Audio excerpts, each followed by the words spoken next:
Hi, I'm Seth Ornelas, and I am intending in majoring in business administration. I'm Jelani Sweet. I'm from New Jersey. So far, I've competed four vault and rings. Hopefully, trying to get into some other lineup spots. But yeah, Well, thanks for being here, guys. This is the pregame show for Cal versus Stanford. We will be live streaming this, so hi, future Isaac and hi, future Cannon. Hello. So jumping right into it, last week we saw you guys put up a 371.55 against Army.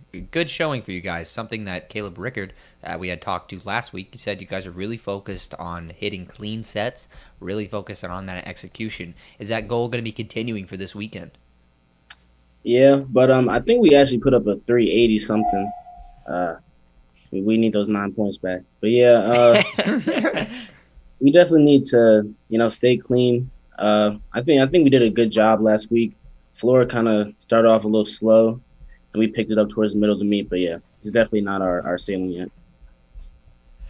That's great. So coming in after last weekend, when you guys went back into the gym on Monday, after the weekend, what was something that the team felt like they needed to improve on to get ready for this meet with Stanford this weekend?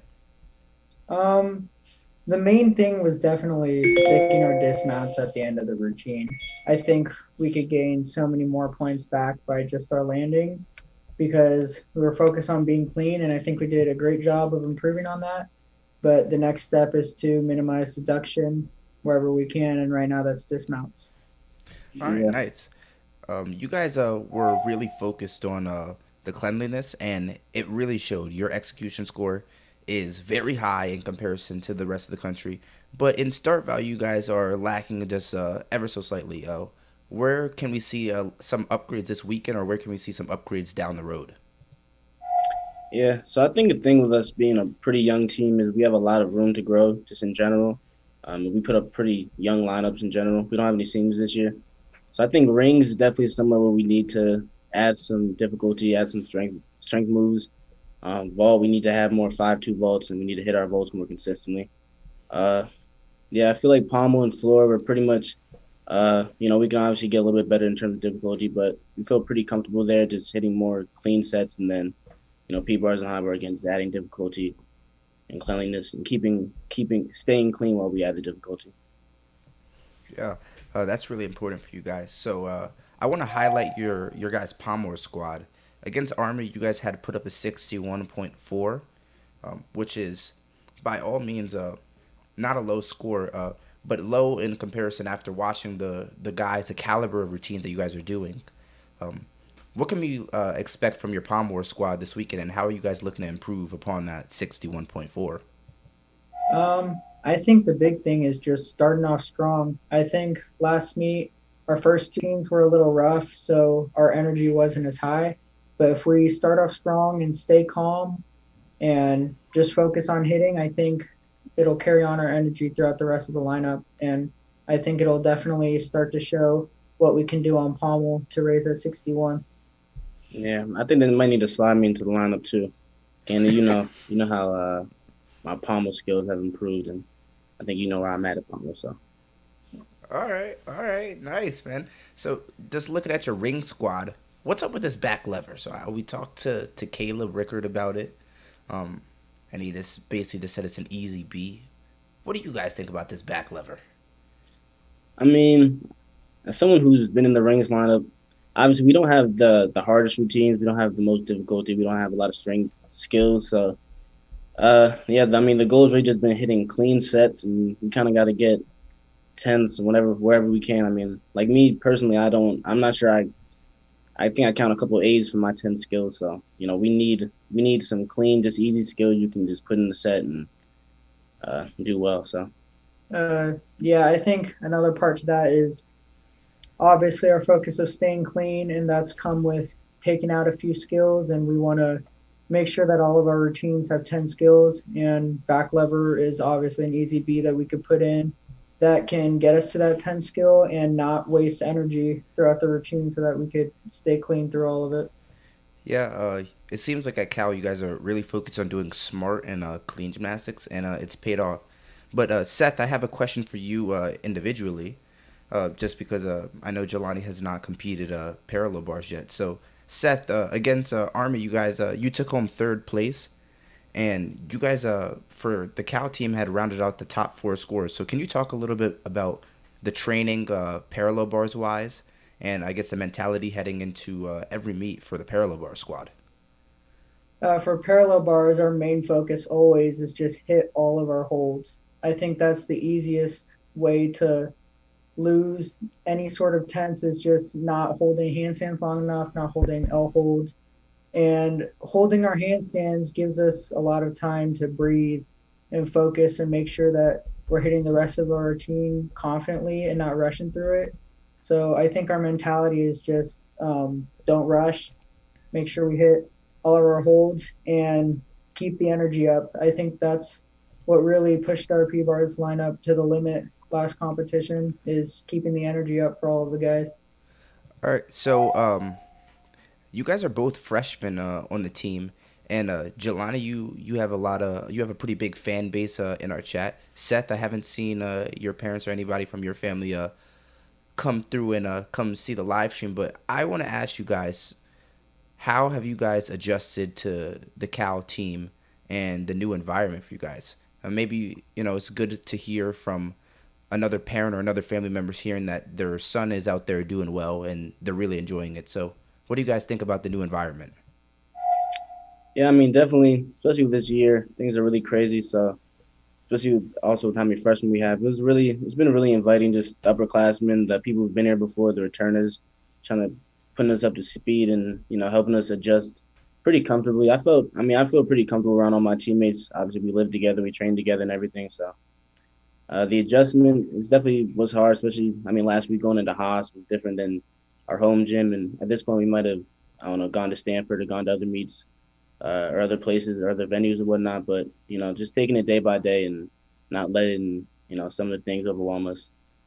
Yeah, I definitely think not being able to travel as much has really made us have to bond as a team more and make sure that we're all on the same page going into every competition because a lot of us are freshmen and haven't had the experience yet. So the upperclassmen are really trying to teach us everything they can so that we're ready for these meets. And I think gymnastics wise, adjusting to the college environment has really helped all of us become a lot more productive because in JO, sometimes it's a lot of sitting around or sometimes it's a lot less like assignments to do. So I feel like in college, it's helped us all be productive. And the fact that 9 freshmen are all learning this at the same time and experiencing it together is really helping us grow as a team. Yeah, you guys have a really big freshman class. And something that we've been talking to a few teams about is why people should go to Cal. Like, what about Cal separates you guys from other schools that you're proud of that you could tell to a future recruit or, a future JO gymnast about why they should be at Cal? I feel like just the fact that we have so much potential and so much room to grow. Like right now, freshmen, sometimes we can't look all the way ahead and see our full potential. But the fact that all of us are going to be able to experience that growth years along at the same time, I feel like the potential for Cal, especially in the near future and in the far future, like 2, 3 years ahead, is going to be amazing. So I think jumping on the train now is probably going to be the smart decision to do. Yeah, we're definitely I feel like we're on an upward trajectory. We're getting a lot of good recruits coming in next year, and then also we're not losing any seniors. So I think we're definitely also just working together. Everyone's pushing each other. It's a really good environment inside the gym. Along with outside the gym, we're the #1 public university, and just classes obviously are really challenging and whatnot, but we're all supporting each other. So it's a great environment inside and outside the gym. That's awesome. Iron sharpens iron, as Yeah. the saying goes, right? So, given that, and this weekend, we're really excited because we get to cast the meet, right? That's always an amazing experience. And then to be able to watch you guys and to be able to talk to you guys before the meet, that's even better, right? So, something that I'm really curious about is given knowing that Stanford is not putting up their whole lineup this weekend, they're only putting up maybe 9 guys. Has the mentality in the gym shifted at all during this week, or have the blinders been on and you're not even thinking about Stanford? What's kind of the mentality then for you guys this week when it comes to this specific competition? I mean, obviously Stanford is an amazing team. They're the defending champs, but that doesn't change our mindset at all. Right now, we're just focused on us and hitting our routines. We can't really think about the other team because they could come and do what they do. They're Stanford, but right now we can only focus on Cal and getting our team score up. And the only way to do that is to focus on us and make sure that the other team isn't getting in our head. Yeah, and I mean, like we saw in the last week, they might not be putting up their best lineups, but I mean, everyone at this level, if you're a collegiate gymnast, you're good at gymnastics. You know what you're doing. There's a lot of people who train and don't compete ever, but they're still putting up good routines, and you really can't underestimate any opponent, and you can't underestimate us either, just because everyone's working, everyone's trying to improve. So we're definitely not trying to underestimate them. They're definitely still a great team, and they have they're a high caliber team. They can put up big scores, but obviously every meet we still go in trying to win. That's the goal. That's a good goal to have, go in there swinging. That's how it should be. So good for you guys. So I think that's where we're going to end it. We appreciate your guys' time. Why don't you just take one second here to restate your name and then what events you do so that the fans know where to see you and where to watch you. My name is Seth Ornelas, and so far I have competed on vault and P-bars, and looking forward to competing on more soon. I'm Jelani Sweet, and I train floor vault, rings, P's, Pommel, and hopefully high bar in the near future. All right, well, thank you guys, and we're really excited to watch you meet this weekend. Hello and welcome to the Gymnastics Network. Today we're joined by two Stanford athletes.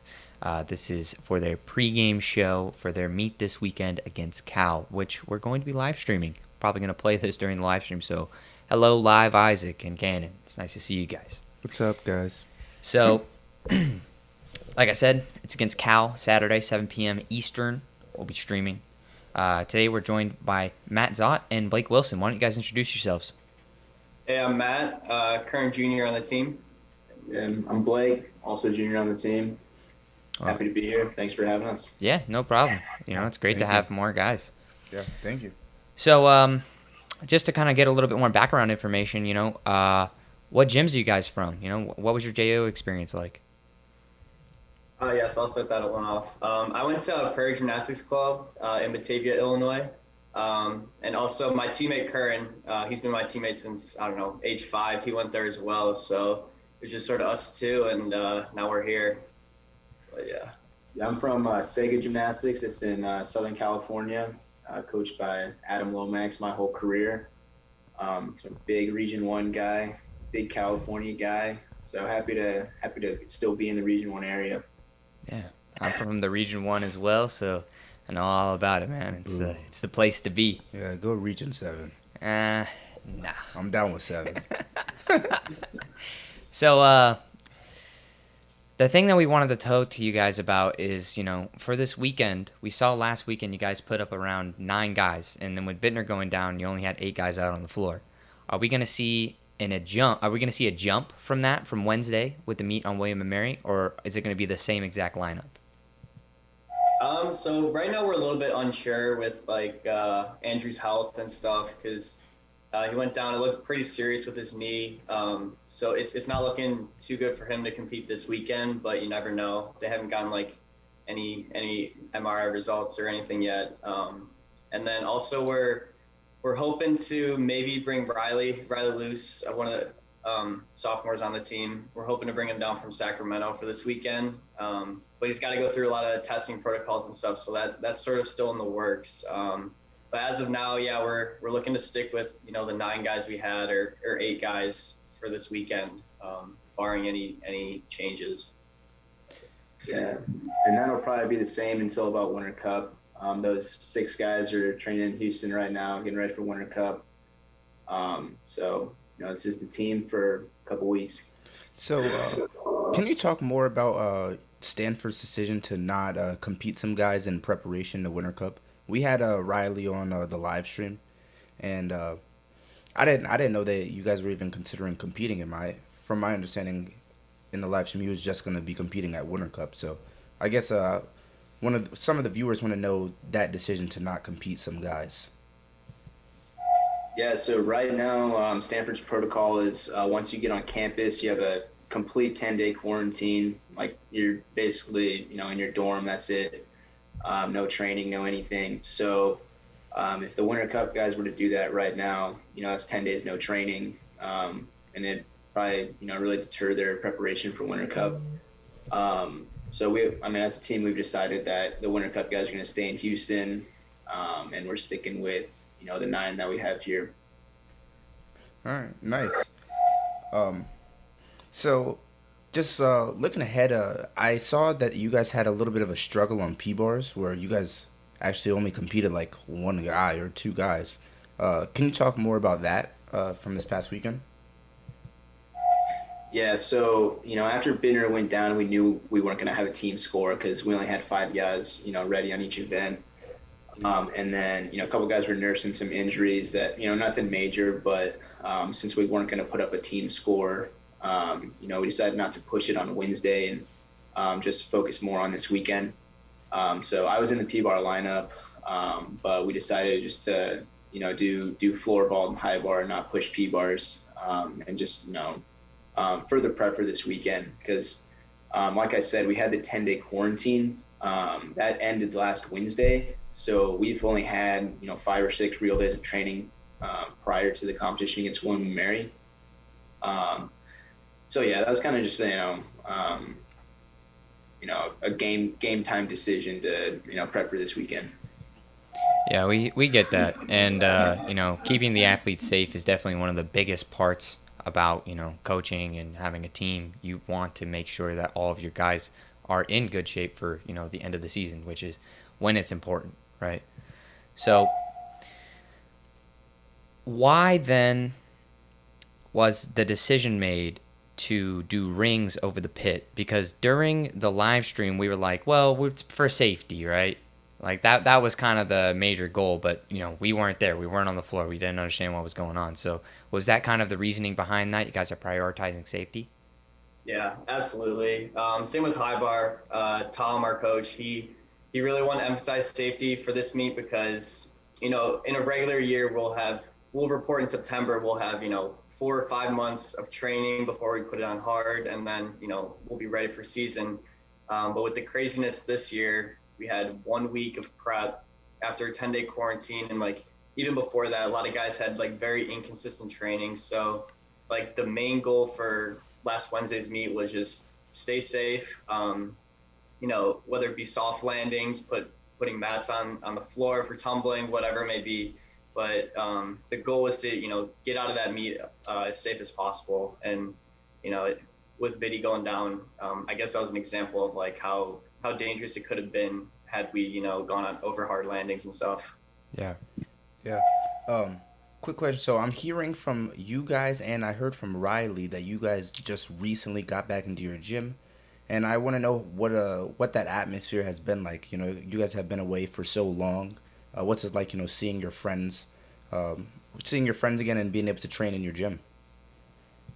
Yeah, so I was back home in Southern California. I was basically training alone for the last 10 months, which isn't super motivating all the time. But being back with all the guys has been great. From day one back, that team atmosphere is already back, and energy's high in the gym. We're all excited. It's not the full team, but we're trying to make the most of it. Yeah, and I think that's one of the main things of our success in the past years, on the 2019 team, even the 2020 team, having that team atmosphere and, one guy's pushing the next guy, even the guys that weren't in lineup, the 6th, 7th, 8th guy, were pushing everyone, and it just made everyone better. And I can already see even, the first week and a half here training, I can already see my gymnastics as well as other guys improve a lot. And I think a lot of it has to do with everyone just motivated, ready to get after it. And we're super lucky to have a season. So we're really pushing each other. Yeah, that's something that we talked about actually during your guys' meet. Iron sharpens iron. More guys that are around and pushing each other, it just creates a better atmosphere. So given that, you guys are an atmosphere of champions and that you were the 2019 NCAA champions, you're currently the reigning team due to the COVID cancellation. What is the talk in the gym? What is the goal for this year? What are you guys shooting for? I mean, goal's always a national championship. I think every year the route to that goal is a little different. But our coach Tom Gleamy, he has a plan. He knows how to execute that plan. This is his 19th year as the head coach at Stanford. He's won titles before. He knows how to do it. So we trust his plan. It's definitely different than the prior plans the last 2 years since I've been here. But yeah, goal's a national championship. Yeah, I also think that, what's different about this year, I know in years past, every single weekend we'd always be looking at each other or different scores from different universities and stuff and like, oh, you did well this weekend or Illinois or whatever. And I think it's going to be super important this year for our team to just really, not focus on that and focus on our improvement because we're definitely at a different spot than other universities that have been training, this entire academic year. So I think that's going to be one big thing going forward for the rest of the season. So your main rivalry this year, I think, is going to be against Oklahoma. Oklahoma has come out the gate looking really good. So is Michigan as well, but Oklahoma is really gunning and they're holding that number one spot. What are you guys doing to beat Oklahoma, and what is Oklahoma not doing that's going to mess them up in the future? I mean, Oklahoma has a great team every year, year in and out. They do a great job with prep for NCs and everything. I think our team, our vision is we're going to be focused on, improving with ourselves week in and week out. It's not more so trying to beat other teams. We want to focus on our team first before we can think about beating other teams. But I think that's sort of, how we're going to look at this season. Yeah, I think full strength, we know the potential our team has, and we know how talented our team is on paper. I mean, that means nothing though if we're not putting in the work, we're not executing as well as we know we can. So I mean, we know the potential we can have. It's just going to be stepping up each week and showing that potential. Yeah. So given the fact that you guys had a little bit of a rougher weekend last week, and it really was a testament to how deep the Stanford lineup really does go. I mean, only putting 8 guys in. I mean, that's I've never seen that before. But for this weekend, what are the things that you came away with from Wednesday that you guys were like, you know what, these are the things that we need as these 8 guys? What do we need to fix? What do we need to do better so that when we're against Cal this weekend, we have a good meet? Yeah, we talked about lineup today. I think our hit percentage was 75%, and our goal is always to go 30 for 30. So we have a lot of improvement there. I think we were only 20 or 25% on sticks. This team especially emphasizes landings and sticks. And then I mean, this past competition was our first competition. It was our first inter squad, so it was good to knock off the rust a little bit. Get the heart beating before the routines. So just getting some more experience will definitely pay off in the coming days and the coming weeks. Yeah, I also think we can build off of like a few highlight routines from yesterday. I know like Curran's vault and Blake Soon's P-bars. They really set the tone, and I think a lot of the other guys have seen that and in the gym and are definitely going to try and work off of that for this weekend and upcoming weeks as well. So with those highlight routines, you guys did a great job too, but we did see some watered down stuff on Wednesday.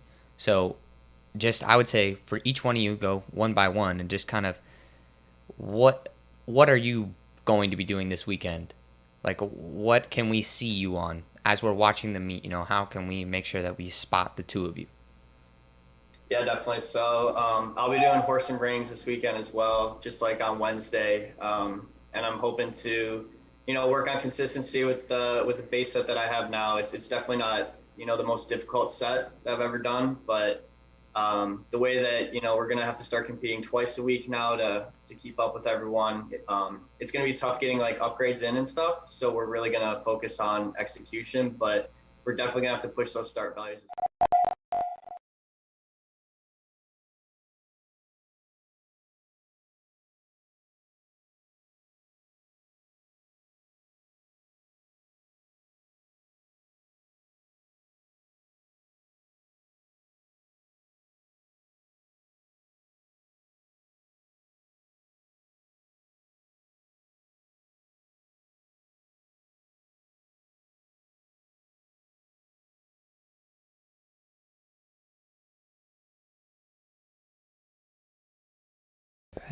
Hello, and welcome to the Gymnastics Network.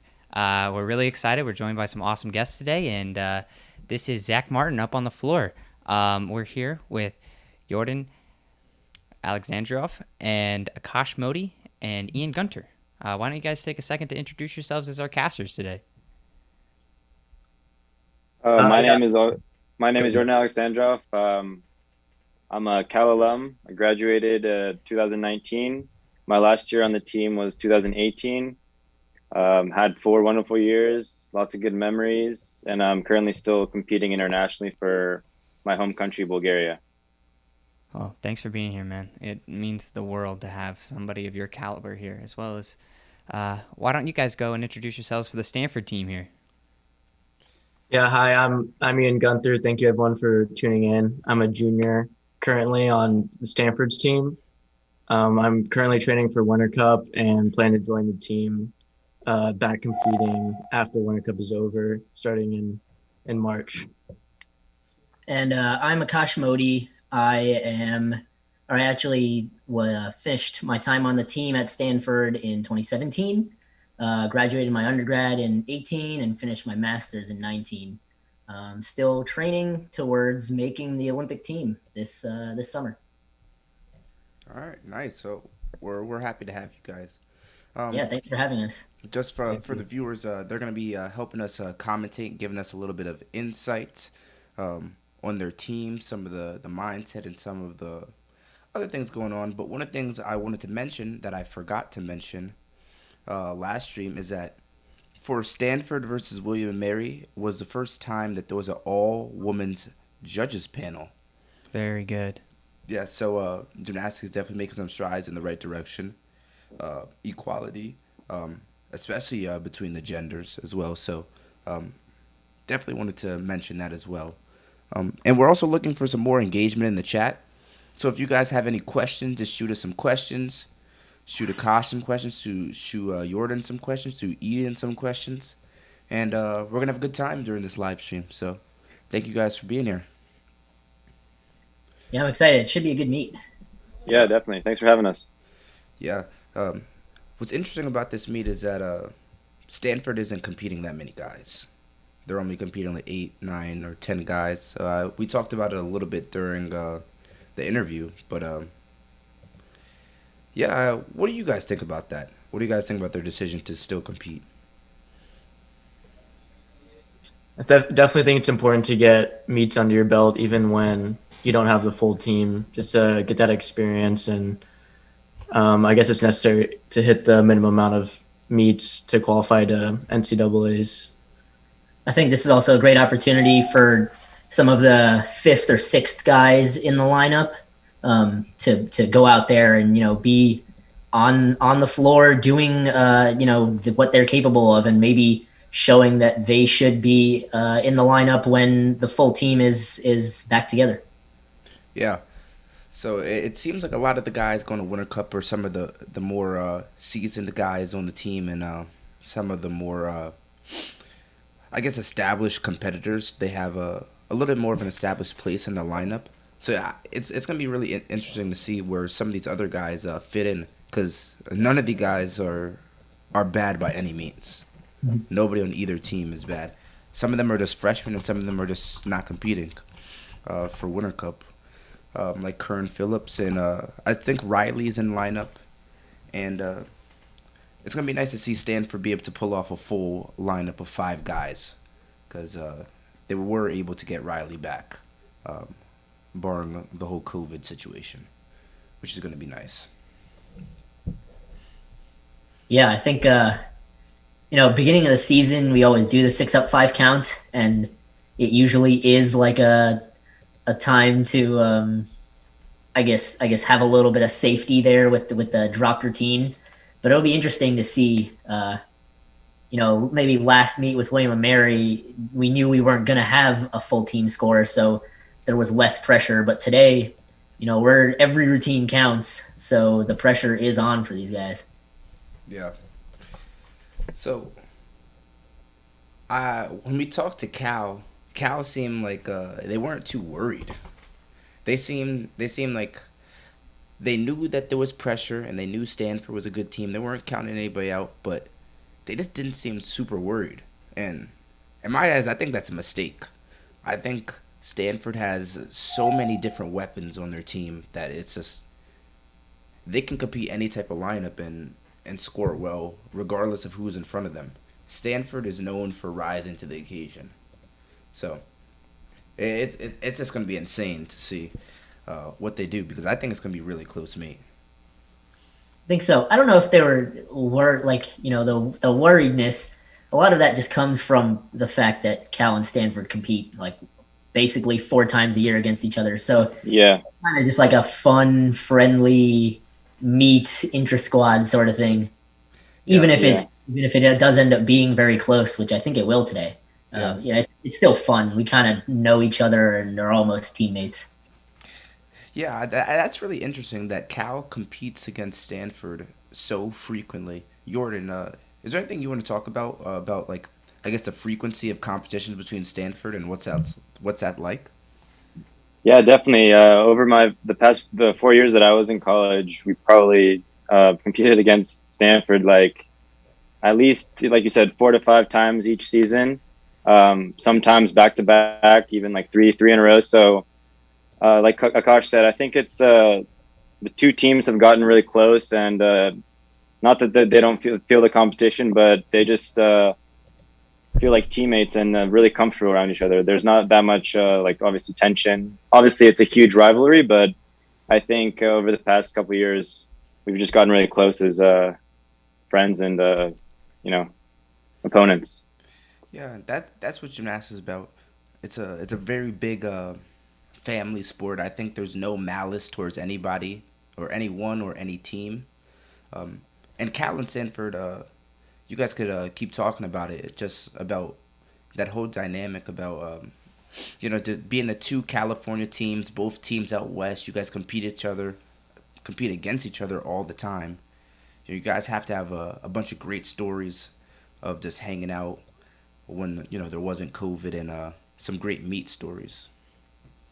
So actually, I want to set the stage a little bit. So Cal, they fantastic program. They were always making team finals, doing big things.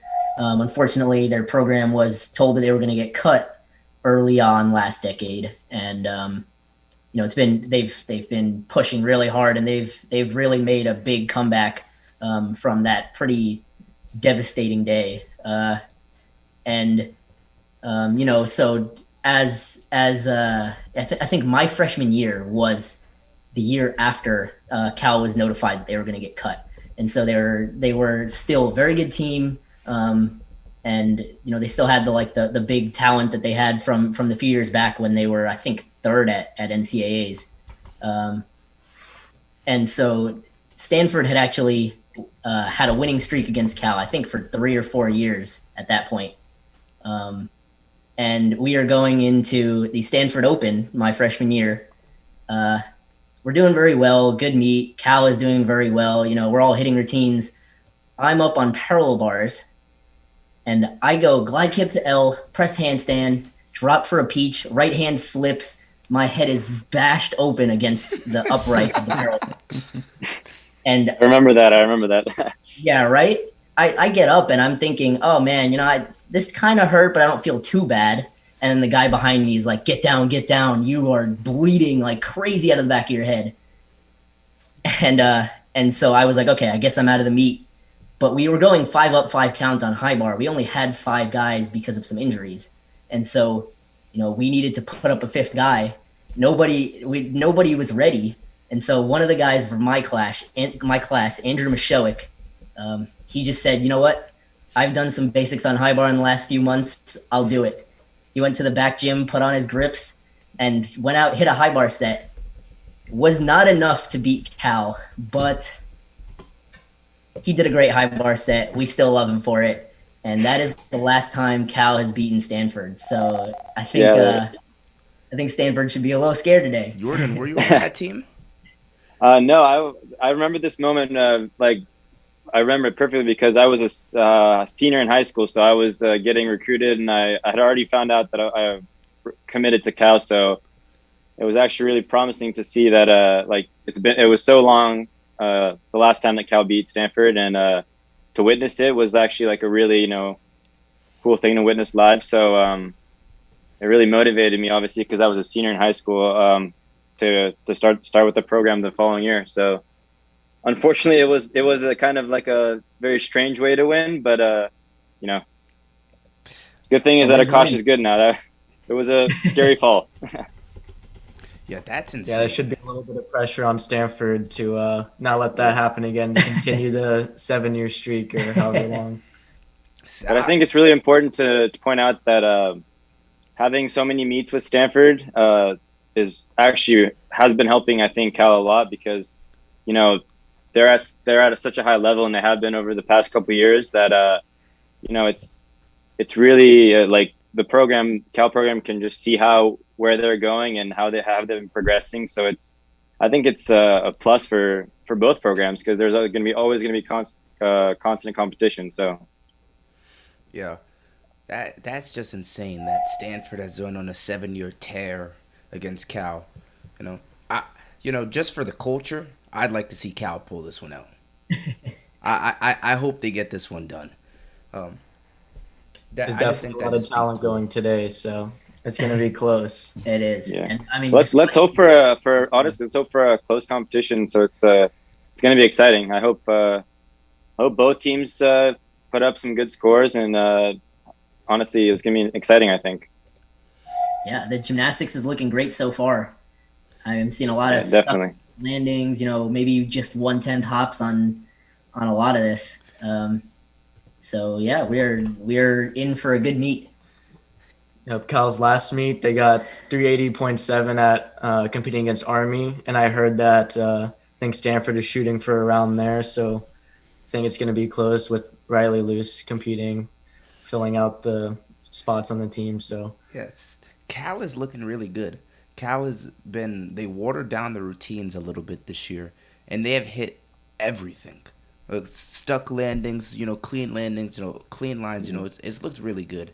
And I'm sure Jordan can see the improvement in just the program in general. Yeah, definitely. It's good to point out to the viewers that especially for college gymnastics, it's not all about the difficulty of the routines, because a lot of people do have very difficult routines, but the execution is if not more important than the difficulty. So in college gymnastics, obviously a stuck landing, you get a bonus, and I think if you count all the 6 events, and you have 5 guys up on each event, and you add up all those sticks, makes up a lot of points. So execution in college gymnastics, obviously in gymnastics in general, but in college gymnastics, is extremely, extremely important. Yeah. I feel like the hallmark of Cal gymnastics too. They are definitely known for the good clean lines and the just overall solid gymnastics. Yeah. I don't know if the viewer just saw that come up. We have a new donation emote, so anytime you guys donate, it will come up. And next donate finish gymnastics stream, favorite gymnastics stream to watch. So thank you for that. I want to talk to Ian about Riley. This is Riley's first meet coming back from the season, and I know he was planning on not competing and doing Winter Cup, and I don't really know what happened and what changed that convinced him to compete, but it's going to be really interesting to see his Winter Cup routines. He's going to be debuting some new routines, seeing how they work out, and getting a little bit of practice run in before Winter Cup. So I think that's gonna be really interesting to see. Yeah, definitely. I had the pleasure of training with Riley, I guess a couple months ago when I was in Sacramento, and yeah, he's looking great. He's working really hard, doing some great upgrades. So I'm excited to see what he can pull off today in that Winter Cup. He's still going to Winter Cup. I think they allowed him to compete today because he was following some testing protocols. I'm not exactly sure with the logistics, but he is still going to Winter Cup. Yeah, that's good. It's always good in general just to get a little bit of practice, especially if you can make the COVID protocols. I know they're pretty strict over there in California.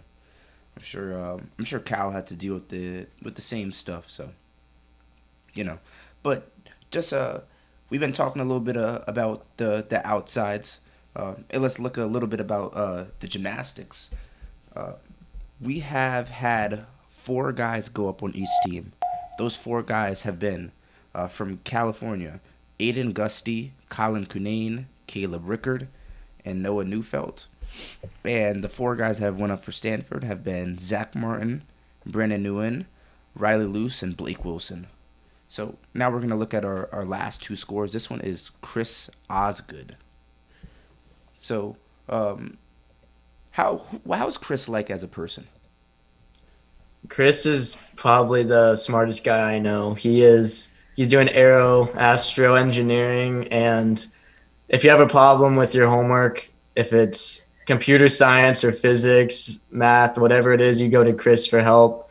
He's definitely a brainiac, and he's a really hard worker. He normally does rings, and he's been working on floor a lot over the summer and the fall. So like it's really good to see him out here doing floor for the team.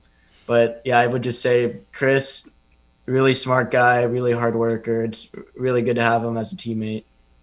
I love that you mentioned the academics first.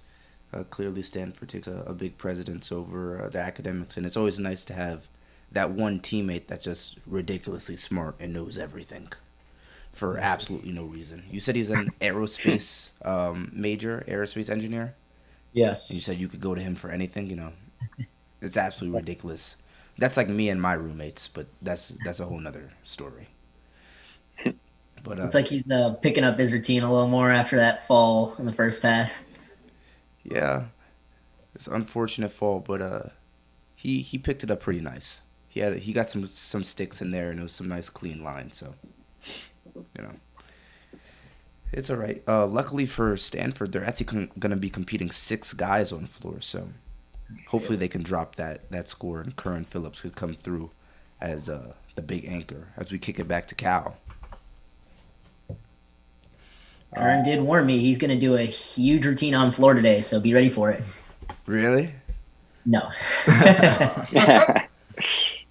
Listen, that'd be interesting. That'd be fun to watch. Curran has a sick vault, sick P bars. Oh, yeah, he does. Cannot wait. Very talented gymnast for sure, yeah. He's insane, man. I remember I rotated with him at championships, and he did not look nearly the same. Stanford, you guys did a really good job developing him as a gymnast. An extremely good job. But this is Yu Chen Lee. So we talked about him a little bit during the pregame show. He's a junior, very, very talented gymnast. He contributes on basically every event, if not every event that he touches. He's either the top scorer or one of the top scorers. And he's been putting it on the whole season. Him, Noah Neufeld, Caleb Rickard. Those 3 guys to me on Cal have been really leading this team into a new era. And it's almost like this era of, Cal's going to start pushing against these Big Ten teams. They're gonna try to go out there and qualify as a team for NCAAs, and I hope they do. Jordan, do you have any memories about you qualifying as a team to NCAA, or your journey to try to do that? Yeah. So my very first year, my freshman year, was definitely, I would say, the highlight for us as a program, because that was back in 2015. We made team finals and that was so as a first year freshman, that was really exciting. We got 5th place, so we were able to qualify. I think we qualified in second, like in our session, and then we ended up getting 5th out of 6, and that was just like the first year in college, so super exciting, and the atmosphere at NCAA's team finals was amazing. Amazing memories, and unfortunately, we weren't able to. We got close on a couple times to make it again, but yeah, I'd definitely say that making team finals is something that any person would love to do. It's an amazing feeling. Yeah, the atmosphere A at NCAA. cautionian for sure know what I'm talking about. Yeah, that NCAA team finals atmosphere is absolutely insane. Yeah. Isaac knows what it's about. You know, Isaac has went there and he's had good times and he's had bad times, and I'm sure every team can say that about NCAA's. And I've only had amazing times. I've never had a bad time. Yeah. all right, competing in general, just at NCAA I think is an amazing experience. So anyone that even gets to that point is, props to them. I think it's big deal. Yeah. Hopefully Cal can get it done this year. I actually believe that this year and next year is going to be Cal's year to do it. I think they have a really good freshman junior combo right now with Yu Chen and Noah Neufeld. Sadly, they're going to lose Caleb Rickard next year. He's a senior, and he's a very vital part of their success. But I think that they've developed some really good talent, and they have some really good recruits coming in as well. But there you have it. That was the end of our first event already. We're just speeding through it. Kern Phillips finishes with a back 2.5. Pretty good. Huge routine from Kern right there. I think he put that together yesterday. I think it's really admirable, though, what Curran did. He's kind of saw a deficit on floor. I think he wanted to bolster the team score on floor a little bit more, and he wanted to pick up a routine, even though he doesn't normally train floor, just in case there was a poor routine that didn't score very well. He could fill in for that 5th score. So I think that's really admirable of Curran to pick that routine up. That is wild. Just talking about some of the talent of these guys, saying like, hey, he just picked up a floor routine. If you told me today to go pick up a vault, can I go run down and do a double full? There is no way I can go do a double full. It's just insane just hearing a story like that. But as we're going to be rotating into our second rotation, I want to remind you that there is a donation link down below if you guys do choose to support us. We are working on this full time, and we genuinely enjoy everybody that we have, and we are constantly trying to improve the stream. If you guys have been here since week 1, you guys can see the changes in the stream and the content and the quality of it. So let's just keep the ball rolling. Let's have a good me, and let's have a lot of fun today. Jordan, Cal has been putting it down on Palm Wars. They're one of the only teams in the NCAA that has gone out there and really hit Pommel horse. A lot of teams in NCAA recently have been struggling a little bit with their horse squad. I actually don't know what events that you competed in college, but if you did compete Pommel horse, can you talk a little bit about the Pommel horse squad? Yeah. So I competed all around pretty much every time. If not, I would do 4 or 5 events, but it's actually interesting that you say that they've been pretty solid actually starting this season, because for my 4 years, Pommel was always our weakest event. It's where we struggled the most, and where I think a lot of the times made the difference between us and other teams. So it was definitely one of our weakest events, but I think every year there's new freshmen coming in, new gymnasts, and I'm happy that they're finally getting some good pommel scores, because definitely that was an event that needed improvement if we wanted to to get better team scores and to reach the other teams that are ahead of us. So I'm happy for them. They have some really good freshman and sophomore talent over there. They have Aiden Lee, Noah Neufeld, and Will Levankel, who's going to be anchoring us today. He wasn't anchoring the past 2 meets, but this meet he's going to be anchoring. So hopefully we see a 6-set by Yeah, him. his Pommel routine is really impressive. He's got pretty much the cut of points in the full routine. So I'm excited to see if he actually hits it today, and should be an exciting routine. Yeah. Oh, this looks like the Cal live stream is lagging just a little bit. I see on Verdius it says that judge and athlete are ready. But I want to get some feedback in the chat. What do you guys think about the Verdius platform? Do you guys like seeing all these meets? Do you like seeing them live like this? Personally, I like it better. I just feel like it gives casters an easier avenue to cast, an ease of casting, along with just being able to connect with multiple people. You know, the fact that we're able to talk to, 2 former Penn State gymnasts, former Cal gymnasts, and one current and one former Stanford gymnast at the same time is just amazing. So I actually want to hear from some of the viewers in the chat. What do you guys think about the Verdius platform and the format of it? We're always just looking for positive criticism, and it looks like the Cal stream is back up now. Sometimes the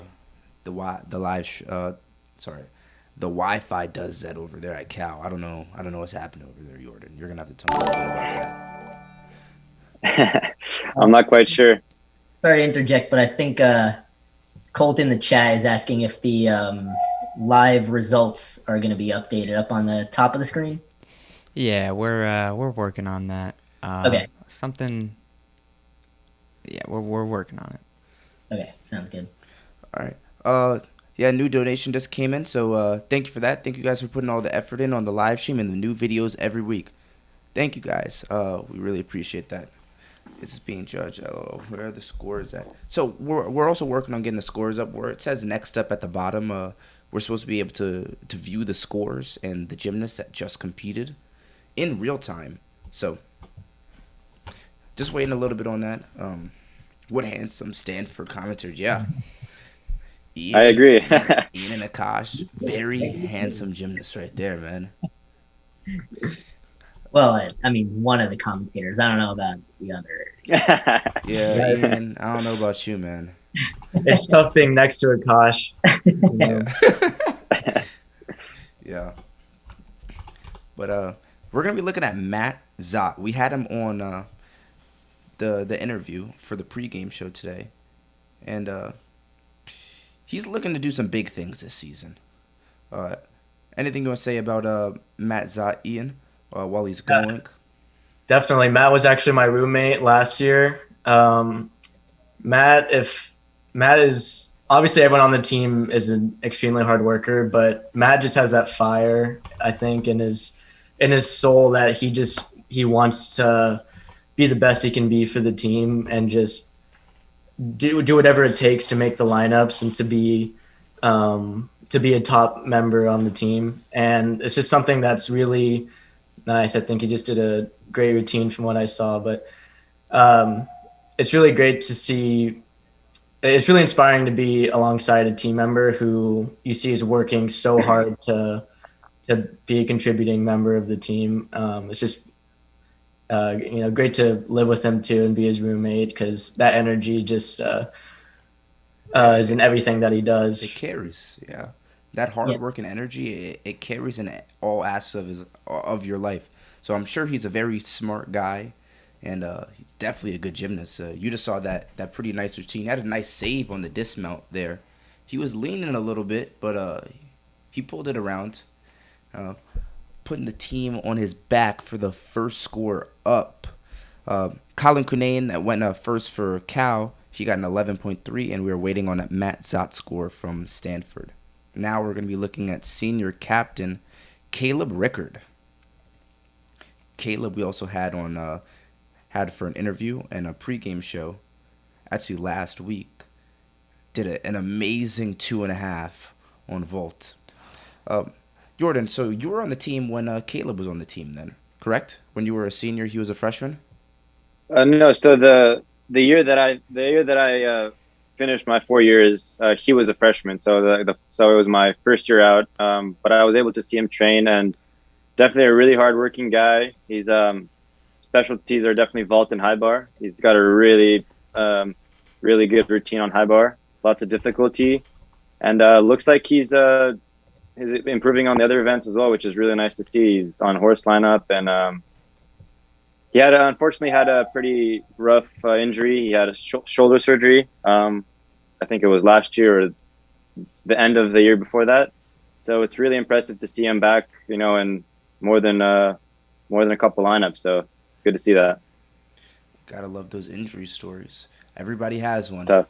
Every single gymnast has an injury. Yeah. They're either competing through something or have been through something. But we're going to be looking at Brandon Nguyen. Matt Zott's score came in at a 12.3. So he takes a 9.5 lead over Cal for the first routine. And here's Brandon Nguyen. So he's a freshman for them. He's a ninth ranked recruit coming into Stanford, and he's an absolute dog, man. Absolute animal. Great on floor, great on high bar, great on vaults, great on P bars. He's going to be contributing a lot for the Cardinals this year, I believe. Definitely a great pickup to have. And he is Isaac's old teammate, and Isaac stresses how much that he is a good person. Absolutely. And that he enjoys Brandon's company. So, definitely a great pickup with Brandon, as you just seen him rock his set over there. Pretty basic set, but, Pommel horse isn't his strength, so always good to see it when someone just gets it done on the horse. That's the most important thing. Just wait till he goes to high bar. Yeah. Yeah, his sets are huge right now, and I mean Stanford and Cal are doing pretty good at that right now.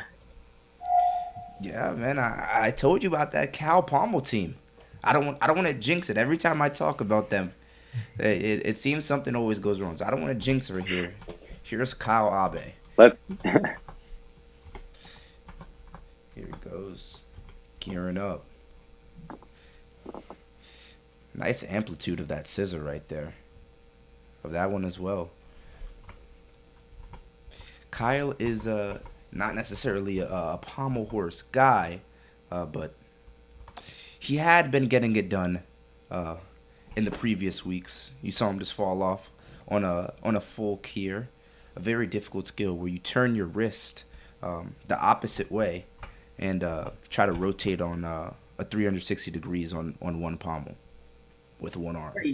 Pretty that's a risky element. So there's a lot of ways to screw it up and can keep continuing. If you circle out of it halfway through, or you put your hand a little off the pommel on one side when you come all the way around.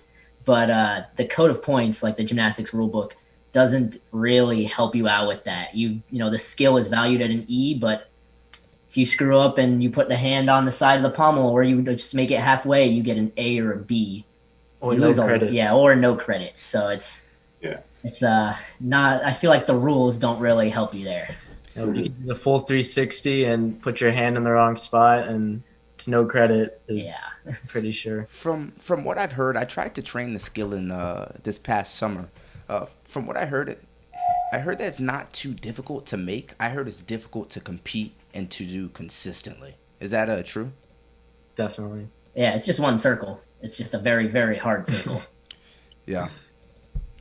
So that was Kyle Abe. They're definitely going to be looking to drop that score. And just like I said, as soon as I start talking about him, mess up a little bit. But that's all right. He was a little bit pikey in his circle position. So I can't say I'm too surprised that happened. It just looked like he was a little bit nervous. But we're going to be looking at Riley Luce, but a quick score update before that happens. Caleb Rickard scored a 12.2, and Brandon Nguyen scored a 12.25. So sorry about the scores, just not automatically updating. Just a quick little thing. We're gonna get that up and running soon. But here's Riley Luce. So this is gonna be a preview of some of the routines that he will be doing for a Winter Cup. Riley's looking pretty good right now. He has some pretty good pommel position. He's a pommel god, is what people call him. I mean, look at that dismount. Oh, He always figures out a way to fly up. Always. Absolutely ridiculous. Kyle Abe's score just came in at 9.15, so definitely going to be looking to drop that one. Looks like Riley didn't do his full difficulty today, but he's probably going to ramp it up for Winter Cup. Yeah, he's so strong in that planche position that he can almost, pull himself back to the horse if he's a little bit off. And we saw that on that flopping Russian. Mm-hmm. I think he left out his Wu and Tong Fei. Wu and Tong Fei, yeah. Yeah, our editors in the chat, our graphics guy talking about a nice edit. The graphic that we had you guys post. Here's freshman Noah Neufeld. So, Jordan, this is one of the guys that I was talking about, saying that he is very crucial to Cal's success. And you could see why. He has a pretty good body position, and he definitely has the difficulty going. Most important thing is he is staying on the pommel horse. And that's what Cal needs, especially after Kyle's set. They're going to need to hit every single routine after this. Barring no setbacks, they're actually looking pretty good right now. Riley Luce's score just came in, and he scored a 13.0. Next up is going to be Zach Martin. Reiki, man. Mm-hmm.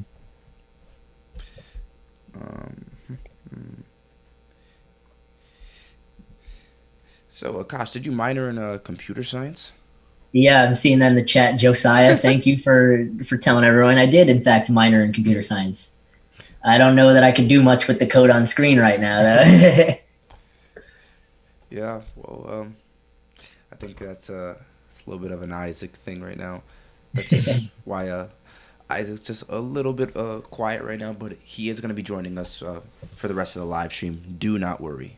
He'll be here. Isaac, did you do computer science? Yeah. Nice.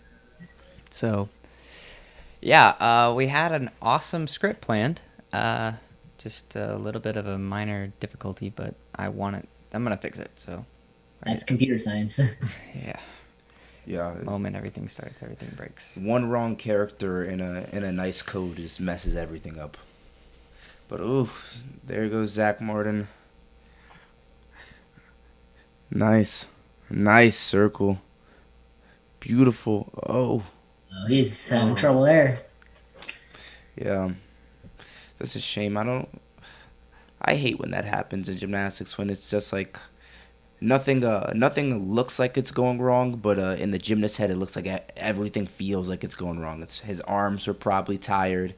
He might have scraped the pommel horse a little bit, where us viewers, we couldn't really see. But it's just a shame.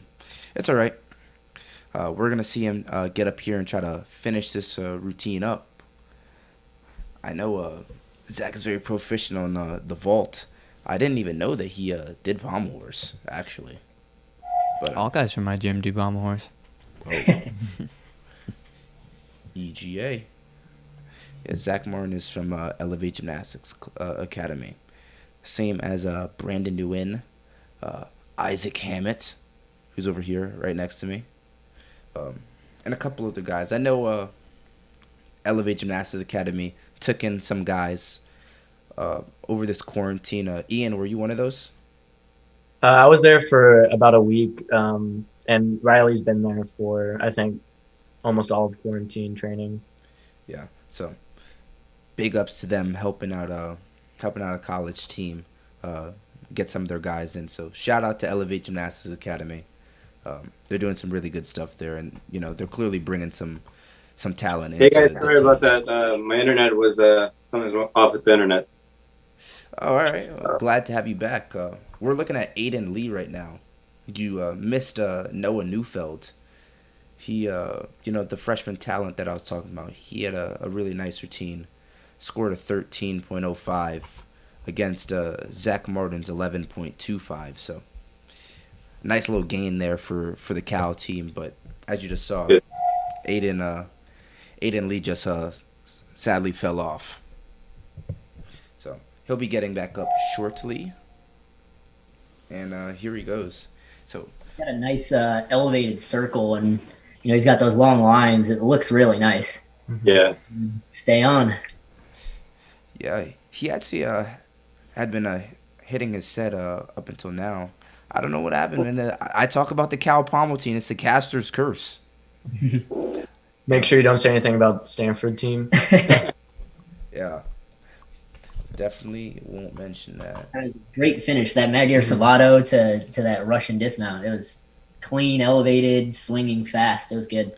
That's a cool sequence that he does. He does a woo, which is a 360-degree turn throughout the pommel, all three areas of the pommel. And then he does triple Russian into a forward travel and a backward travel, which is also called the Magyar or a Savato, into a nice triple Russian dismount. So very nice sequence for him, especially towards the end of his routine as well. That's tiring. Definitely, yeah. The woo is actually a 720-degree turn, not 3. Oh, even harder. When I was doing it, it always just felt like a bunch of hand placements. The only thing that mattered was the middle. Yeah, you just feel like a spinning top. Yeah, just doo-doo, doo-doo, doo-doo. Here is Blake's son, a P-Bars Don, and now is on the pommel horse. But I've seen a lot of good P-Bars guys are actually good at pommel horse. So I'm excited to see this routine from Blake. He's swinging fast and aggressive. Do you guys have any comments about pommel swing? Because I know all three of you guys do pommel horse. And to my understanding, that it's just a preference. I swing relatively slowly, but I think it's just preference. What do you guys think? I think for this question, you gotta talk to the pommel horse master, Akash. He knows what he's talking about. I have. I don't know what philosophy. you're talking about, Akash. I'm much better at pommel horse. I don't know. Ian's been looking pretty good, but For me, the pommel question, I'll take a step back. I can't say anything. I'm all about speed. My philosophy is different than a lot of people on a lot of things. I'm a big fan of get on the events, move fast, do hard stuff, and get off. The less time you have on the event, the less time the judges have to take deductions. And so I try to cut out as many circles as I can, just do skills back to back, and I generally just like going fast. So yeah, Going fast is fun. Fast is fun. And I think that way, like Akash was explaining, if you save a lot of circles, you have a lot more endurance for the dismount. So, very smart approach, I think. Yeah, we just saw a beautiful sewn, the full keter that Kyle was trying to do earlier. That was perfectly done. Mm-hmm. This is their anchor, Will Levanco. He's a sophomore, and he was putting it down last season with some huge start values and some huge scores. He just needs to be a little bit cleaner, and it looks like he's much more improved on that this year. This routine is absolutely very good dismount as well. So good routine. You could see it from the way he's swinging. He's just confident, and every hand placement feels like he knows exactly where it's going to go, exactly how much pressure he needs to put, and he's got it in his head at that point that it's a done deal. The routine's a hit. So maybe you guys could say a little bit more about the confidence thing about gymnastics. I feel like gymnastics is very big on confidence. Some skills aren't, albeit, but a lot of skills are just, do you believe in yourself that you can do that? And if you do, it's going to turn out. Like Soames, the Heelys on P-bars, the Makus on P-bars, some of those skills. How much of gymnastics is really mental? A lot. Definitely. I'd say, especially on horse, it's really important to make sure you stay grounded in your gymnastics, because I'd say horse is probably the hardest event to compete, because when you get nervous, you kind of close up, at least personally, close up your circle, and you close up, and that is just not really conducive to doing good gymnastics on horse, and you tend to get off really easily. So that's what I think makes horse really difficult to compete, because you really have to kind of make yourself relax and stay open, which is really hard to do in a high pressure situation. Definitely. It was like I was saying with Will's circle, you know, he looked confident with every hand placement, and you know, the way you feel confident on horse is by, you know, having that open and extended circle. And, you know, as soon as you get a little bit nervous, you start closing, and everything just gets harder. Yeah, Pommel horse is absolutely insane. And no other events like that, pressure-wise, with the whole, you know, you close up when you get nervous on Pommel horse, you close up, and it actually makes you worse. When people get nervous, you know, just looking ahead, we're looking at the rings. When people get nervous on rings, they almost get stronger. Yeah, I think rings is one of those events where if you're nervous, it's a lot easier to control because you just use up all your strength and you take it out on the strength elements. So I think it's definitely a lot easier to compete than pommel horse. Yeah. So as we're going to be going into our third rotation, I wanted to remind everyone and the new viewers that there is a donation link down below if you guys do choose to support the stream. We really appreciate it, and we're just going to keep it rolling with this Cal Rings team. So, Jordan, Cal this year has been putting up some pretty nice ring scores, some mid-12s to low 13s overall. I don't think they've broken a 14 yet on the rings, but I want to highlight that Cal is doing a bunch of back levers, which I find absolutely, like, I seriously still can't get over it. So, what do you think about it? Honestly, as funny as it may seem, it's a B element, so you know it's the same as a straddle planche. So I know, I mean, it may look a little bit funny on the outside, but if it's getting the guys the B element and they can't do any other element, I think why not?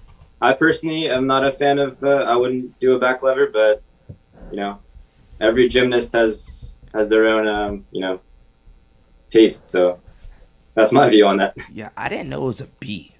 When I found out it was a B, I was like, well, why are more people doing it? One of those elements in gymnastics where you kind of scratch your head at the value, because I don't think you can compare the difficult, like how hard it is to do a back lever to a straddle planche. So it's so much more difficult to do a straddle planche, but unfortunately some of the rules don't make sense in the sport. Yeah, it's weird. I think a lot of the guys that just go up there and do back upright straddle plans, Yamawaki, giant dismount. I'm like, why don't they just put in another B? They already have. Yeah. They're only competing really 7 skills on rings when you do routines like that. So it's like, it seems like Cal figured it out. They found a little cheat code in the system. Yeah, exactly. Yeah. And also, we've always been focusing on execution on rings. We have never really had very super ring specialists, strong guys on rings. So I think the past couple of years we really focused on just a clean, not too high of a difficulty, but clean execution and like a good D dismount with a stuck landing. And if you have 4 or 5 guys that are clean and have a good dismount, it's you can put up some pretty good scores, I think. It's like you've been watching the meets. Oh wait, actually, you went to the school. Yeah, that's all they do.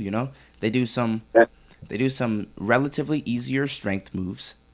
They do a little back lever here and there, and then staying clean in their handstand. Their handstand is absolutely beautiful. You guys are going to be able to watch that, and Ian, look out for that. They're coming for Stanford in the handstand department at least. And they've been putting up some D dismounts, and at the very minimum, if they're going to do a C dismount, they are sticking it. So a Yamawaki, I'm reading in the chat, is when they're going to do a double front flip in between the rings while still holding on to the rings. So we're going to be able to watch everybody on rings do at least one Yamawaki. It's very rare to not see somebody do a Yamawaki. So when that happens, I'll be able to point it out. just stay tuned. Everybody will do it, and it's a very common skill to see. Either valued at a C or a D, depending on the body position that they choose. Yeah, very common skill, and I think Ian and Akash can agree with me that it's definitely a shoulder breaker. One of those skills where I don't do it too often because it's just so painful on the shoulders, and the least amount of times that you do it, the better I think is for your body. Yeah, I always just did them whenever I needed to, not to practice. Exactly. Yeah. Once you get them good with those locked arms, everything that you want in a good Yamawaki, you kind of just let it go. It's one of those skills. Every gymnast has that skill that they just do when it's game time. Exactly. Yeah. They're just you get to a point where you're so consistent with it that you don't need to pretty much don't need to train it. You just need to do it when it matters. Game time, man. It's game time. Ian, what's one of those skills for you?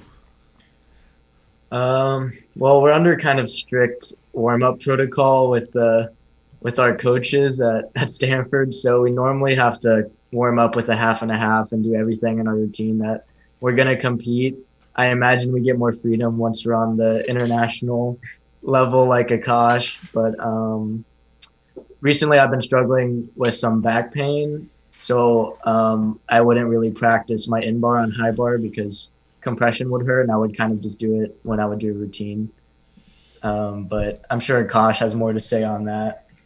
I am of the mind that I really want to feel confident in the warm up so that I can jump up and do my routines, no doubt, in the competition. And so when I do my warm up, I pretty much warm up every skill except for the Yamawakis because they're painful. I'm going to point out this Yamawaki, but here is Ron Israel, freshman. There goes that back lever. Perfect, no deduction. Honestly, it's a kind of cool combo. He just went straight from the cross and pulled it up to a solid back lever. Nakayama back lever? Yeah. I like it. I know it is a little cheesy, but it looks cool. It's like the back layout on the floor, it's fine. Yeah, exactly. Right, so he just did an in locate into a front giant. There goes a back giant. And it looks like he's going to be gearing up for... Oh, there goes a pike Yamawaki into an in locate, and that's a tuck Yamawaki. So for our viewers in the chat, that was just a double pike flip forward through the rings, and then a double front flip forward through the rings. So that's all it really is. It's not super difficult. You're going to see a ton of them today. Nice stuck landing. There we go. Yeah.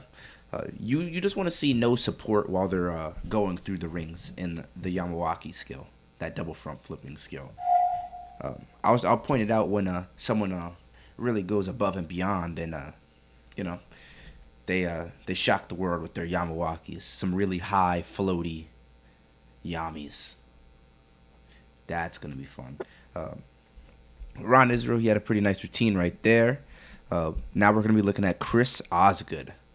Once again, seen him on every event so far. So it's going to be very interesting to see how you Stanford guys do. Just looking at, in general, the energy levels. So Cal is able to compete some of these guys one time throughout the meet, where Stanford is going to be competing most of these guys every single time that they go, or every single event. And as a gymnast, that will wear you down. By high bar, you guys are gonna be a little bit tired. Your arms might be a little heavy. Energy level is gonna be a little bit low in the gym, and might even be low throughout the team. So it's gonna be really crucial for the team to be picking everybody up after each routine, just to keep the hype train rolling. Mm-hmm. This is a pretty big matchup for them, just for circumstances. And create a much better baseline for Stanford after those two meets that they had. But here's Chris, backup rise shadow plunge, pretty nice. Nice L hold. There goes his Yamawakis. Absolutely no no support in that tuck hold and his tuck Yamawaki.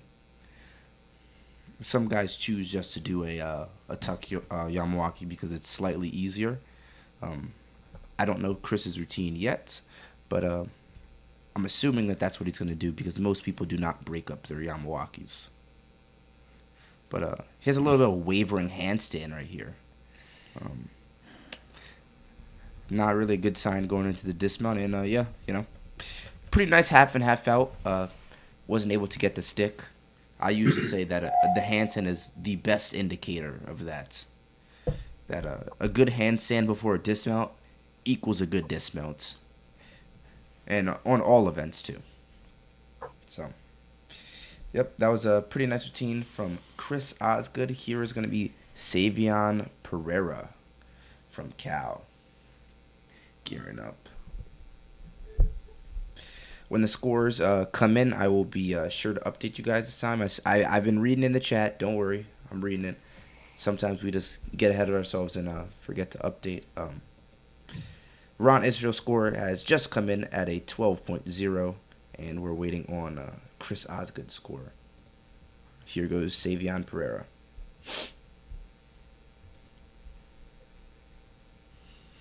All right. Those back uprise cross. So you saw that that first skill from Ron Israel.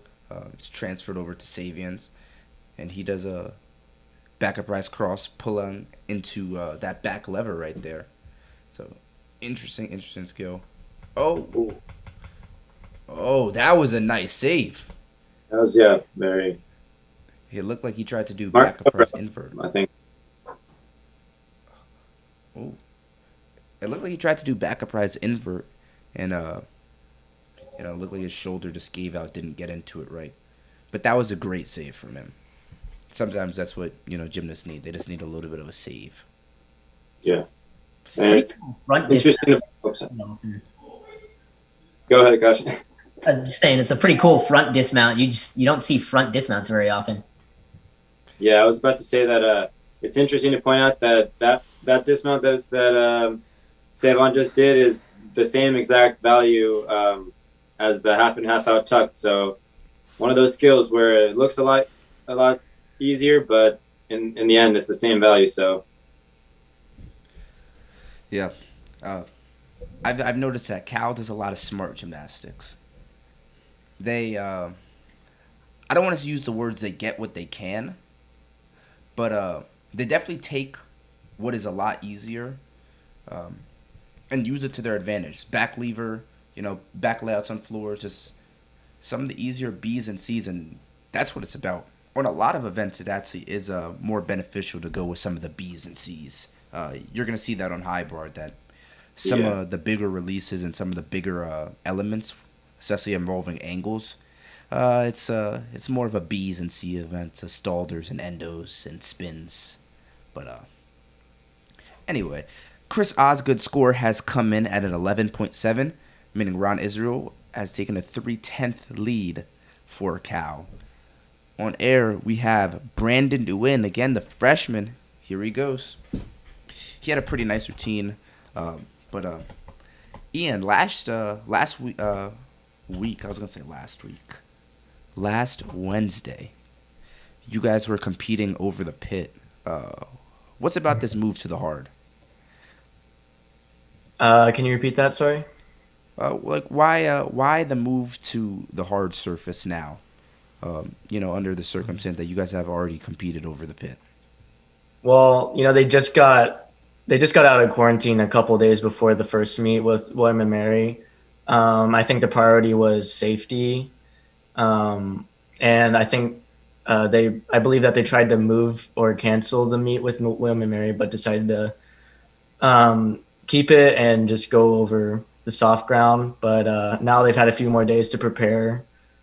So I think everyone is pretty much ready to go over hard ground, maybe watering down dismounts like you saw with Chris doing the tuck half and a out. I believe he's doing layout half and a out, or has been in practice. Yeah, that was an absolutely insane dismount from Brandon. Most people don't get that type of height on a layout dismount. Not then. Ian, you actually do it probably one of the best. in my own humble experience, um, and some fanboy stuff. I used to watch that video just trying to figure out how you hold on to the rings for so long. It's actually ridiculous. That's a That's textbook definitely way to the do. secret. I pretty much feel like I'm doing a felge, like holding my holding the rings on like as long as I can, and then when I pretty much am all the way turned over, just throw them out. So I feel like when you do it like that, it requires very little energy, and you can do it even if you're completely exhausted. Yeah, you figured it out really well. Brandon did as well. Quick score update while Kyle Abe is on screen for you guys, rocking out his set. Savion Pereira put up an 11.3, and Brandon Nguyen's score has just come in at a 12.0. So 7/10 gain for Stanford after that last matchup. And if you guys aren't aware, I do call each person in lineup against that person that is in the corresponding spot in lineup a matchup. So the first guy up is a matchup against the first guy up for the other team, which I think it just makes it a little bit more interesting to watch gymnastics that way. Thinking of everybody as a matchup, and so it's a little bit competition against your rival. Kyle had a little bit of support holds and strength on his Yamawakis. It looked like it hurt him a lot. I know doing Yamawakis like that hurts a lot. But he powered through and got a pretty nice dismount in. Nice double layouts. We will be seeing Aiden Gusty on a couple events. We have seen him on a couple events in the past. I think he did a floor and pommel horse. Yep, he did do floor, and he was not on pommel horse. So he was on floor. I believe we will be seeing him again later as we go. So stay tuned for that. Now we're going to be looking at Riley Luce. So, debut routine for Riley here. Let me know if you guys are liking the overlay. I know it's a little bit big, but the scores are updating there currently, which is a plus. So, and we also have the chat shown on screen for you guys. So, I'm very happy right now. got it. Yeah, this is Riley Luce. We've been watching Riley for weeks now, and this is the first time I get to see him compete at a college level, so I'm really excited. Nice back upright Maltese. And then look at that strength, all the way up to a great push to planche into a Nakayama cross. He's doing it like it's nothing, making it look like it's simple. Comes back up into a basket, to a cast. There's that tuck yam, to a back upright straight planche. This kid is absolutely ridiculously strong. I know he was worried about that Yamawaki, but it looked all right. It looked all right. There was nothing wrong with it. I don't understand how he can do a press like that all the way at the end of the routine. That's a hard press. That's a straight body press. I believe that's a C. And do a great front giant. I wonder if he's going to do one more. Looks like he's doing one more back giant. A little bit of an arm bend there, and then you're going to see his dismount. Double. Bam. That's a big routine. That's an absolutely ginormous routine. I had seen some clips on some of our shows. We've shown Riley off a little bit, but the fact that he's coming out here doing all that was good.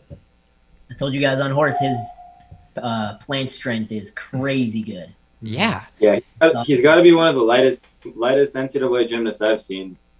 He looks so light on each event. He just looks like effortless. They're just floating. Mm-hmm. Do we have a current weight? What is he weighing in? He's basically as light as a feather. I've met him. Yeah. That's ridiculous. I've met him though. He looks like he's built. He looks like he's built. You know what I mean? It's all that muscle, man. I'm putting him at 145. 145. Yeah, pretty good.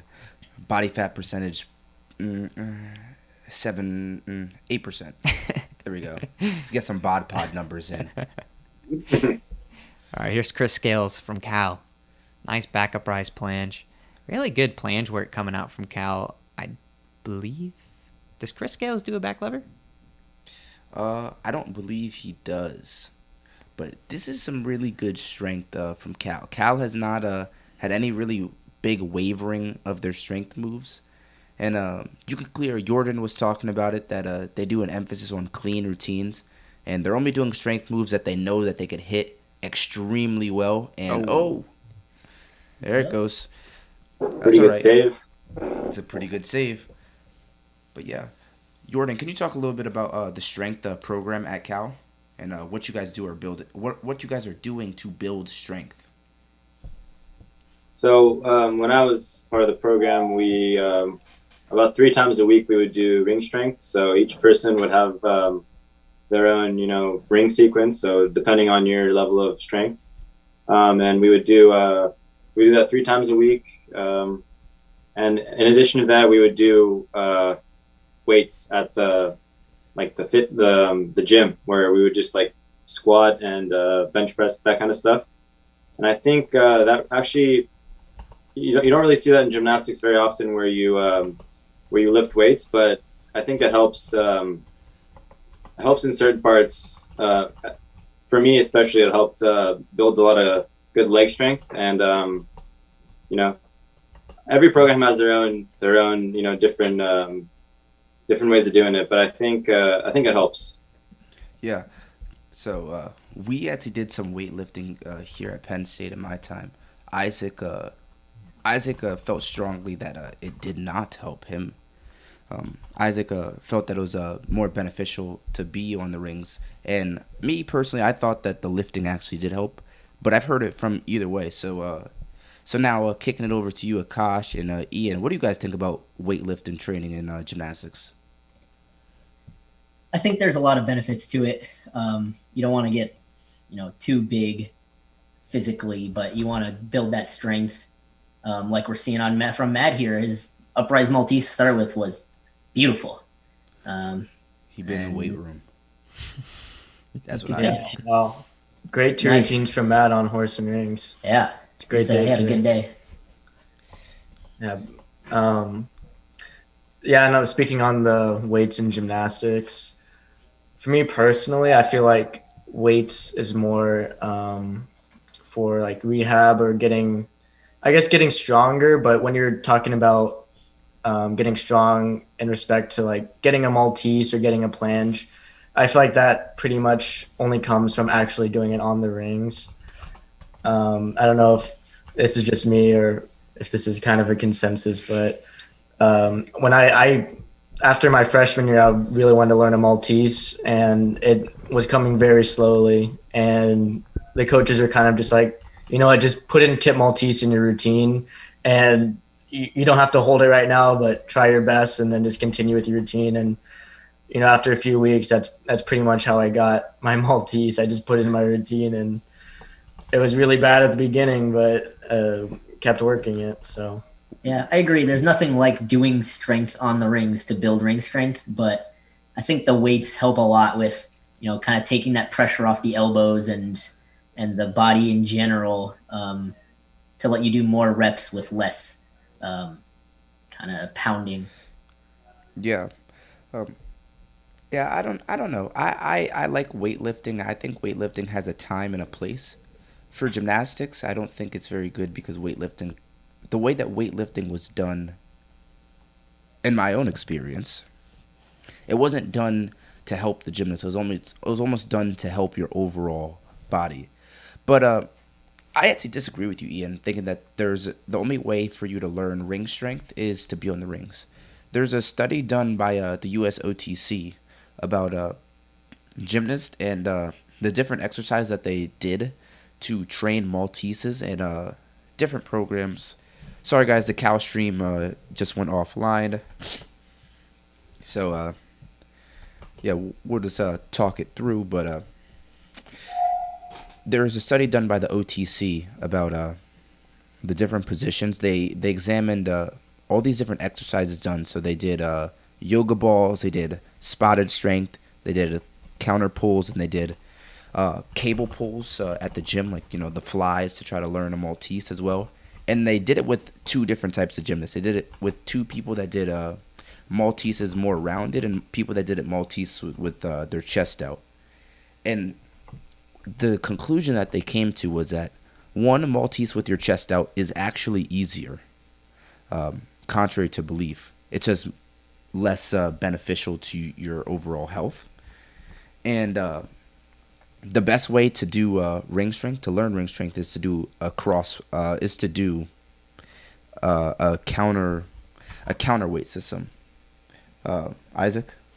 Yeah, I've read that study many a times. I really liked to look into some of the other ways that people trained, and it was a really cool study that was done over at the OTC, and I felt like the counterweight system allows you to tap into all of the ratios that exist in the weight training world, rather than you going up into the rings and doing like, if you can do strength by yourself, like, obviously you're going to do strength by yourself, right?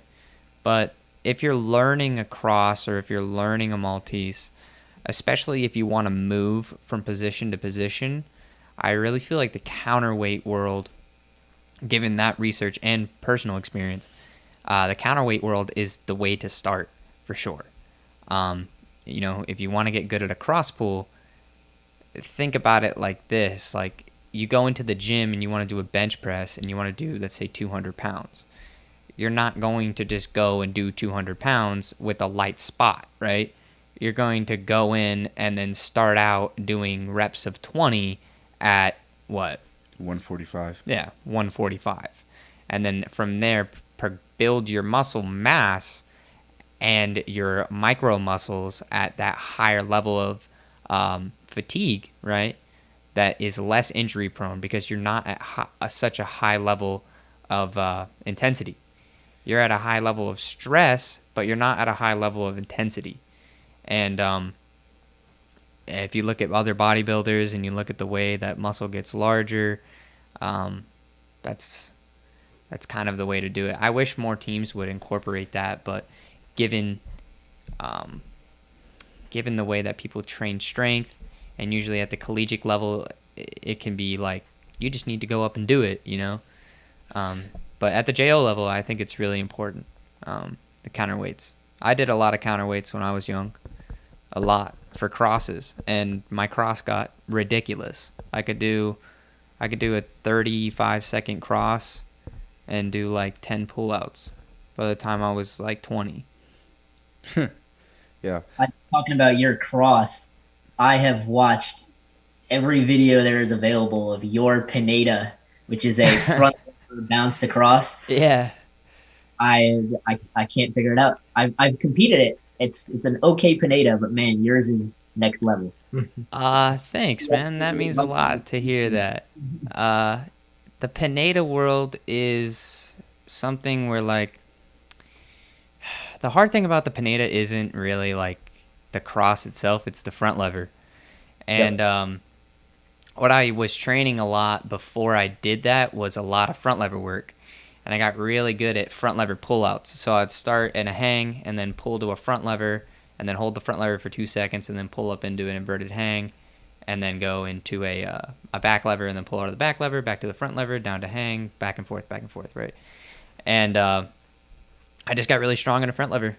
So then I hated Nakayamas. I thought they were bad for you because I'd seen too many people that are fatigued in a set that aren't ready for it, and boom, they'll drop it and literally bounce off their joints. So I just said, no, I don't want to. I don't really want to do that. And as a joke one day, Randy was like, well, why don't you just try a Pineda? It's an old skill. Nobody does it. And I was like, all right, I'll give it a shot. And then I did it perfectly the first time, so I just started competing it. But yeah, that's show off. kind of my Pineda story. That's crazy though. Man, I miss working out. Yeah, I'm all right. Yeah. Looks like we're still in purgatory on the Cal stream. It's super unfortunate. We could take this time. I apologize for not being here in the beginning. We just had a minor technical issue that was my fault, and we fixed it. So I'm excited. I think the rest of the meet's going to be a lot of fun. It's pretty. I think it has the opportunity to be pretty close here. The only reason Cal I feel like is so low right now is because they're currently counting a 9. So maybe if they can get some more room up, they can even the scores up. But we'll see. While we're in this little break, we do have that donation link down below. While Cal is getting their stream up, and if you do choose to support the stream, link is down below, and you will be viewed on stream. We have a new little donation icon type thing. Also, too, I think this is a really good 3 weeks for Malteses. That's not how it works. Yeah, Malteses do take a long time. They definitely take a long time. Also, if there's anybody in the chat that would love to chime in and kind of give some experience, maybe touch on some skills that you saw today, or something that you liked about the meet, we'd love to hear from the people here. Oh, looks like Stanford's just gonna go ahead. Yeah, I don't. Is this Cal Wi-Fi, man? Jordan, what's going on? This is like the second stream in a row with this Cal Wi-Fi. I'm not sure, man. I'm not sure. They gotta get some Ethernet, man. I know. Where's their Ethernet cord? Gotta give them some 3G, 4G. Let's get this 5G bandwidth. Trevor's another guy, strong guy with some beautiful Malteses, crosses. But like Ian was saying, those guys came out of that 10-day quarantine about a week ago, and ring strength is probably the first thing you lose and the hardest thing to get back. So see routines right now. Feel that, man. Just one Maltese from Trevor. Yeah, I tried to go into the gym and do a cross, and it turned out all right. I actually pulled out of it. The second one did not. Yeah, it was no good. That was no good. Trevor actually came on as a walk-on, and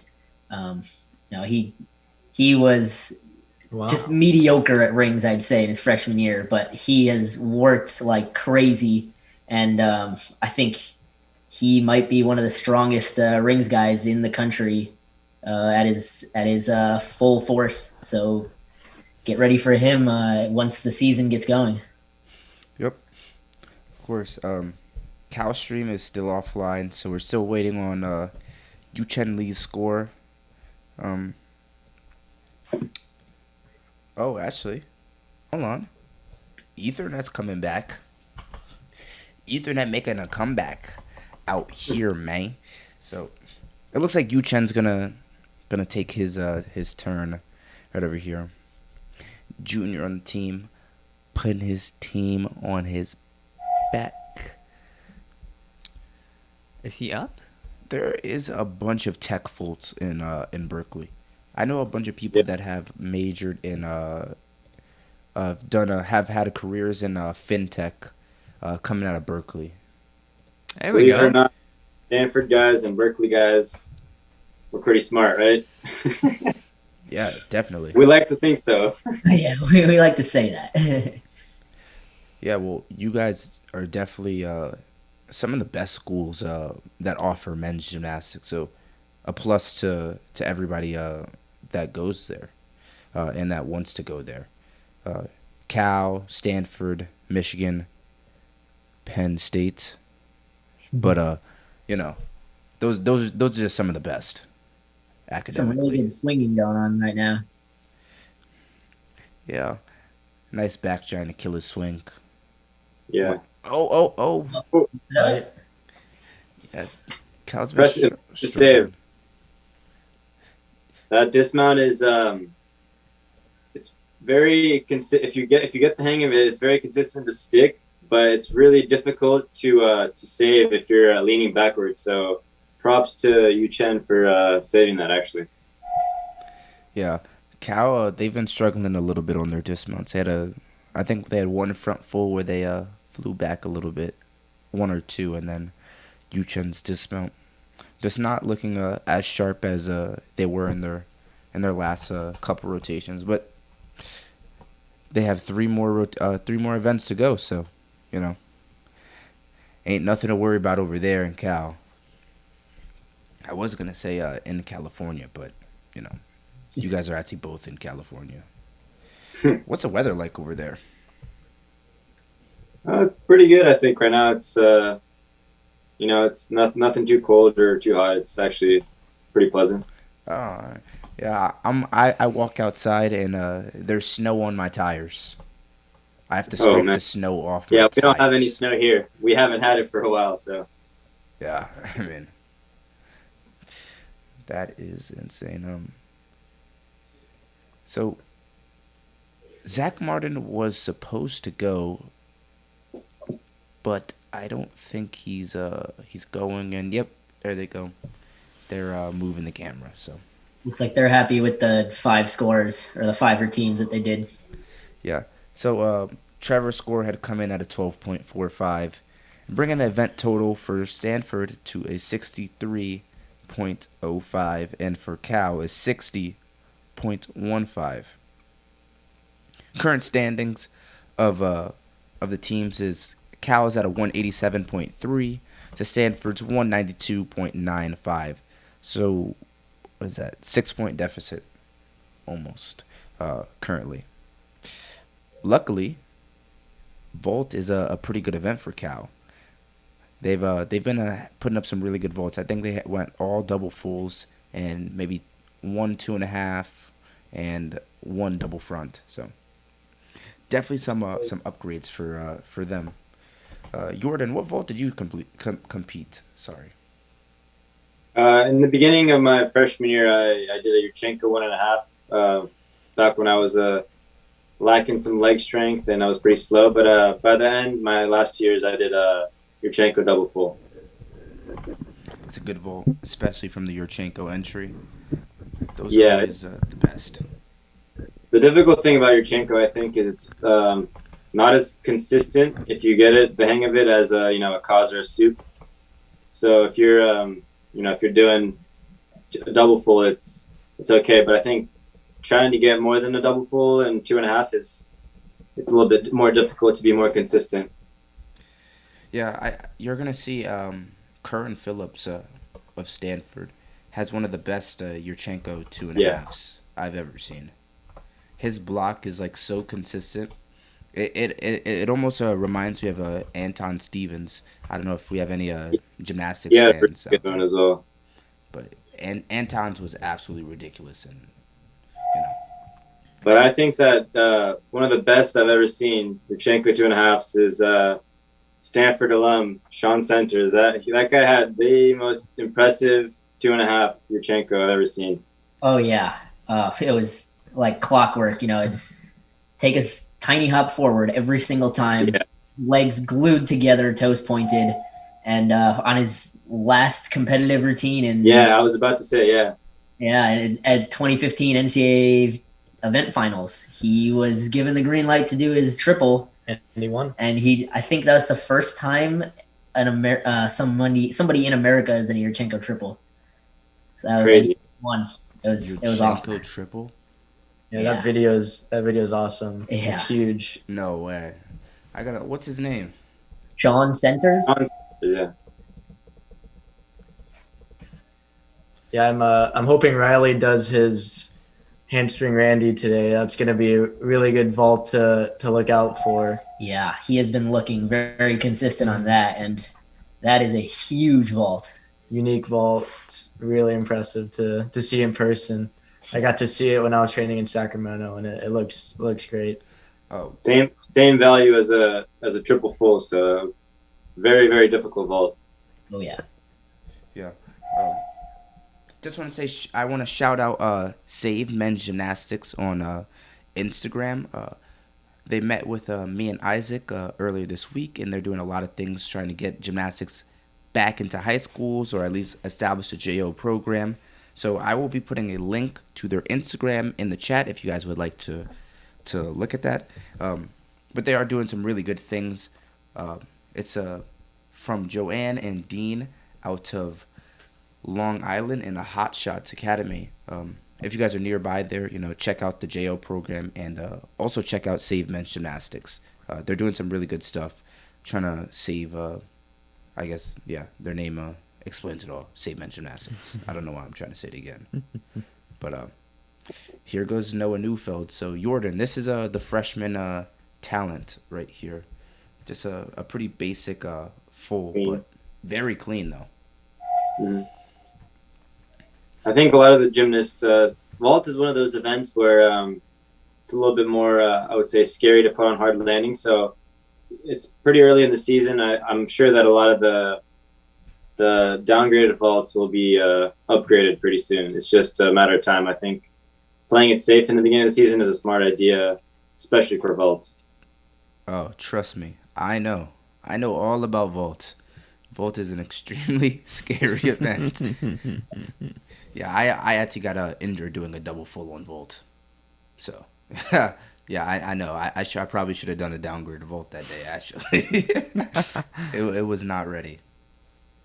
But so it looks like David Sender and Sasha Artemid also did Yurchenko triple twist in the U.S. From what I'm hearing. Yeah, I remember seeing Sasha Artemid doing it at one of the Visa Championships, if I'm not mistaken. Yeah. I don't know sure that David Sender ever did. I think he did the Yurchenko double pike that was almost fully laid out. Yeah. Back in like 08 and 09. But yeah, I think that Sasha Artemid did it. I'm not sure if he was able to get around like Sean was, but props to anyone that attempts that vault. It's impressive. I'll have to check that out and brush up on my gymnastics history then. Yeah, I'm trying to find Sean Senders, maybe even throw it in the chat or something, but it's just I cannot find it. Nice cos full on vault there. Yep. Yeah, maybe Karen will join gymnastics history with Sasha triple. And looks Sean like we missed triple. Brandon Nguyen. I don't know if that was his one touch. I think that was his one touch. Okay. Because the last 4 or 3 guys on the Stanford lineup have some monstrously good vaults. So it should be fun to watch that. I found the video of Sean's triple, and it's actually ridiculous. So for the viewers at home, when you guys are done with the live stream, look up Sean Setnick. It's an absolutely ridiculous Yurchenko triple full. Oh my gosh. That was a stick. Yeah, that's actually ridiculous, especially to compete it too. Everyone's recording him. Insane. But now we're actually gonna be looking at Curran Phillips. Curran Phillips from Stanford. All right, here he goes. This is the Yurchenko 2.5 that I say models Anton Stevenson. So if you guys are a gymnastics fan, it has a beautiful set, and they related it to Sean Setnick. Look at that. Yeah, so easy for him. Why, for some of the vaulters out there, because I was never one, but why is Curran so good at vault? What is he doing technically that is making him so much better at that Yurchenko than other people? I mean, I'm not much of a Yurchenko guy, so I don't know much, but one of the big things is just how tight his body is coming onto the table, and just how he brings his shoulders in and then blocks off the table. It's just easy for him. Yeah, I think the trick to Yurchenko, the best guys at least I've seen, they're really like fast twitch. So as like the transition from board to table is very, very quick and very sharp, like Akash was saying. So the faster you are and the tighter you are, obviously the higher you'll go. And once the first part of the vault is the hardest part. The second part is, kind of happens on its own. So. Yeah. We are talking through it, but that was Aiden Gusty. I know some of his fans were asking about him in the chat. That was Aiden Gusty. Pretty nice double full. But yeah, it is extremely important to stay tight in that vault, especially in that vault. I feel like when I was doing Yurchenkos, when I attempted them, it was very important for me to keep my core tight as I was rounding over the table. After I got that back handspring part done, it was like really important for me to snap into it and keep my core tight to twist out of it. Curran just does it great. Here's Brandon Nguyen. We just saw his one touch. He does a really big COS 1.5, which is a 2.5 twist. Looks like here he goes. He was actually training cause double full in Sacramento, but I don't think he's competing it today. But it looked really good. Wow. His vault gets better every time I watch him. Yeah, that's actually ridiculous. That was one of the most beautiful 2.5s I've ever seen. Yeah. He's a great vaulter. It's a good vault lineup. Wow. I think both of these teams, we're seeing them, do really well with keeping those landing deductions to 1/10, small hop at most, and that's the name of the name of the game on vault, because big deductions are coming onto the table. You can split your legs, just keep your knees straight in the air, and then the biggest deduction is landing. How many steps are you going to take? Yeah, vault is very weird. They have that big leg split that the Kazamatsu vault styles are receiving off for, and Yurchenko's just aren't. So always smarter to do Yurchenko. Here is junior Yu Chen Lee. Once again, nice double full. So they went one full twist, and ever since then they've been doing double fulls. So some really good stuff coming out of that. And it looks like they're going to have at least 5 double fulls. At least. If not upgraded, Might have 5 2.5s. Or 3 double fulls and 2 2.5s. So some really good stuff here. And here's your boy Riley Luce. Let's see if he does that front handspring 2.5. That would be absolutely poggers. What, man? What, you don't like the choice of words? You don't like the poggers? The poggers? I know that we stream, but the poggers. Yeah. Drop the emote in the chat, guys. Yeah, right? All right. He's poggers, bro. He's absolutely insane. Here it goes. Here it goes. Riley just raised his hands. He's about to go run down for his 6 seconds of fame. Here he goes. Front handspring 2.5. Please, please. Oh! Wow. Wow. All right. A little bit underflipped, but he keeps that up. That was impressive. Yeah, that's a serious vault. Did he put his hands down? I don't think No, so. He landed it. He just kind of tucked down a little bit, but nevertheless, really, really good. Yeah, that was poggers. Yeah, that was really good coming from Riley. Kyle Abe, here he goes. He's about to do a pretty big double front, assuming that he does his harder vault. It's really nice to see the progression of vaults from Cal. Jordan, when you were on team, what was your vault lineup looking like? Probably our Made it. similar to now. We would have 2 or 3 double fulls. If not, we'd have 2 double fulls and then 2 2.5s. And I think once or twice we had a double front, but majority of it, like college gymnastics, is back 2.5 or back double full is the kind of go-to vault for everyone. Yeah, there's always that one double front though, and it's big risk, big reward. You saw Kyle this. I don't know what the judges are gonna do with that. That exact scenario happens so frequently in gymnastics. The butt bounce, the double front butt bounce, and it's up to judge discretion whether they're giving it to them or not. And to me, I'm always like, you might as well just celebrate it, be like, yeah, act like he landed it, And if he didn't, he'll come back to the locker room and be like, yeah, thanks guys, you guys really helped out.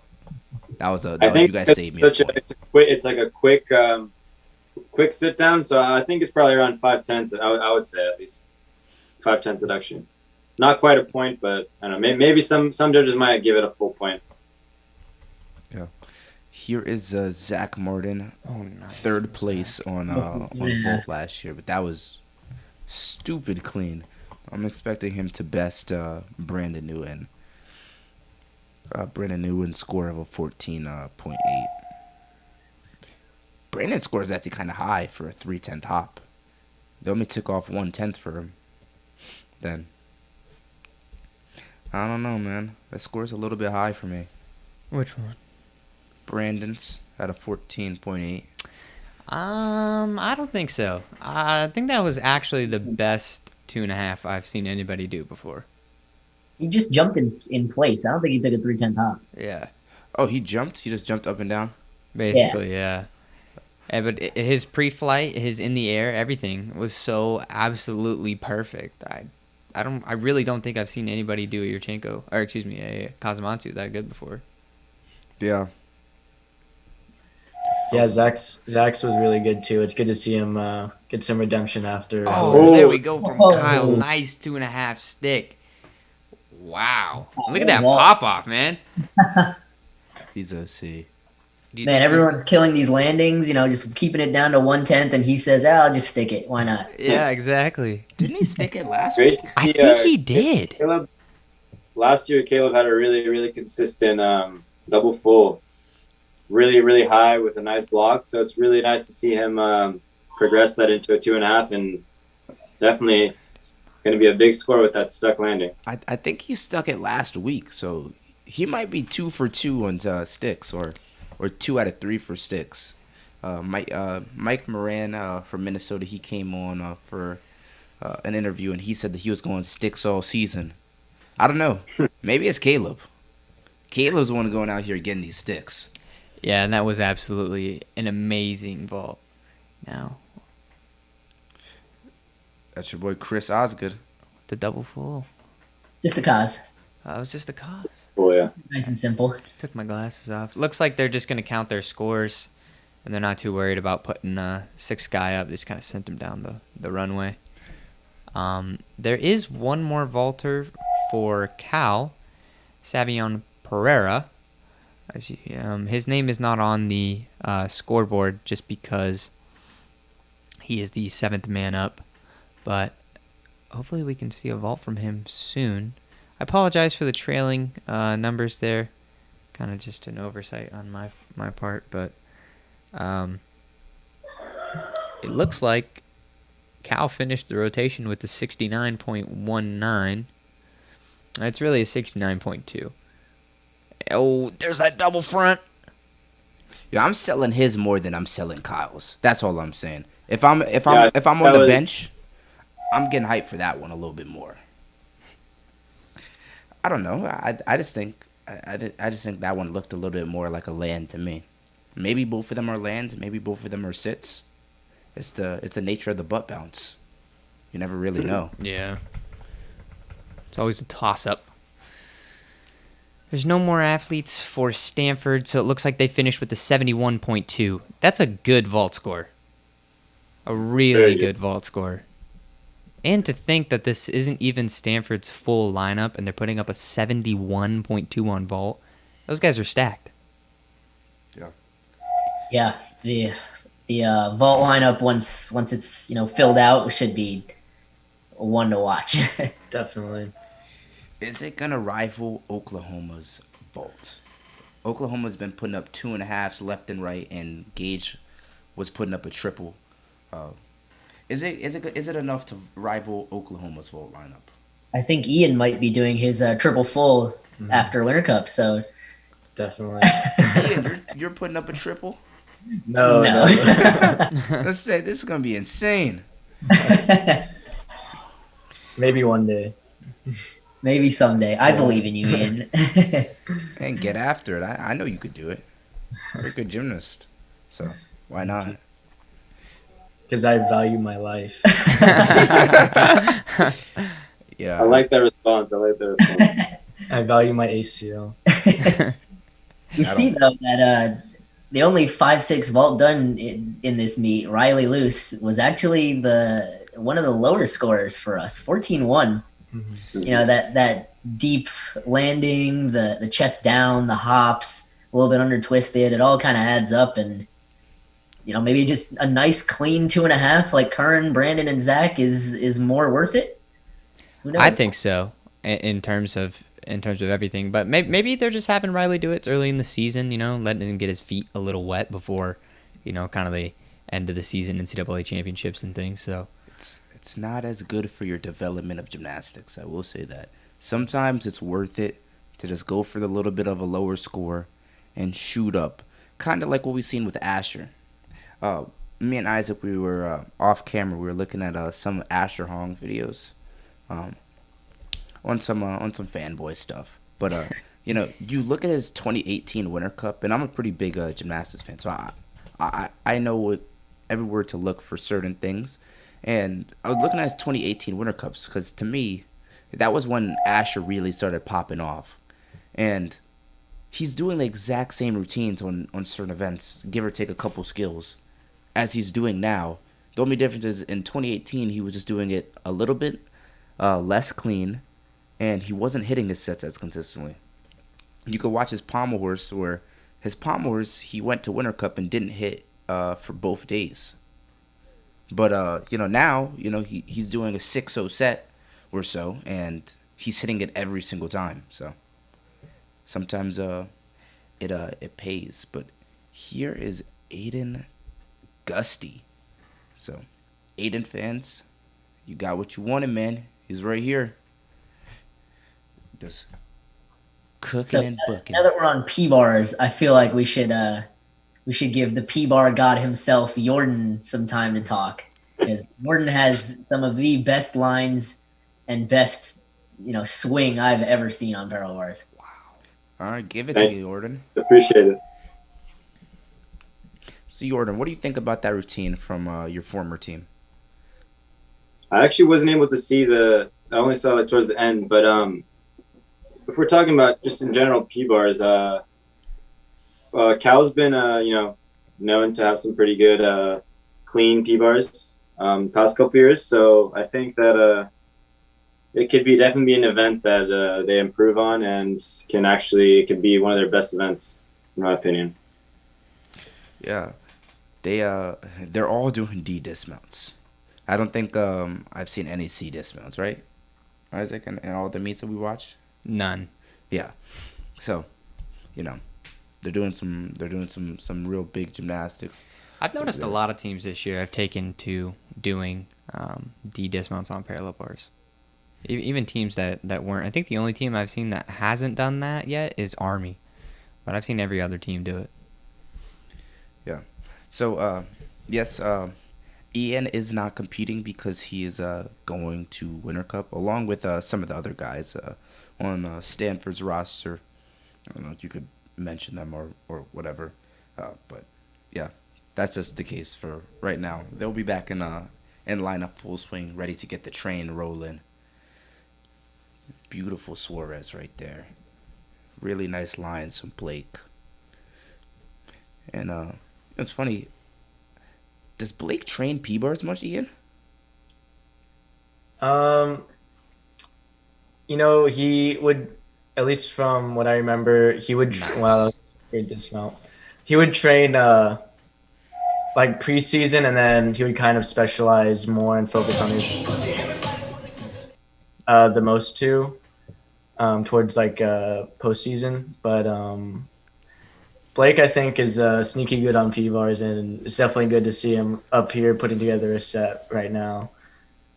Yeah, he put it up. There was like, I don't know, 2, 3, 4 skills. And then what did he do? Moy, Suarez, Giant, dismount.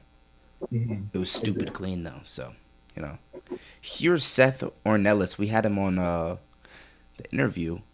He said we'd expect him to see him on either vault or P-bar. So here he is on P-bars.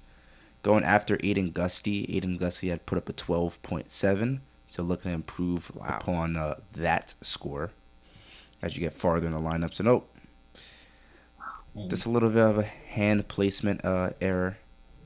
Quick thinking. Healy's those skills where you can have done it for so many years, but all it takes is one turn and you can miss the bar, and it's really painful. It's one of the most painful skills out there. So.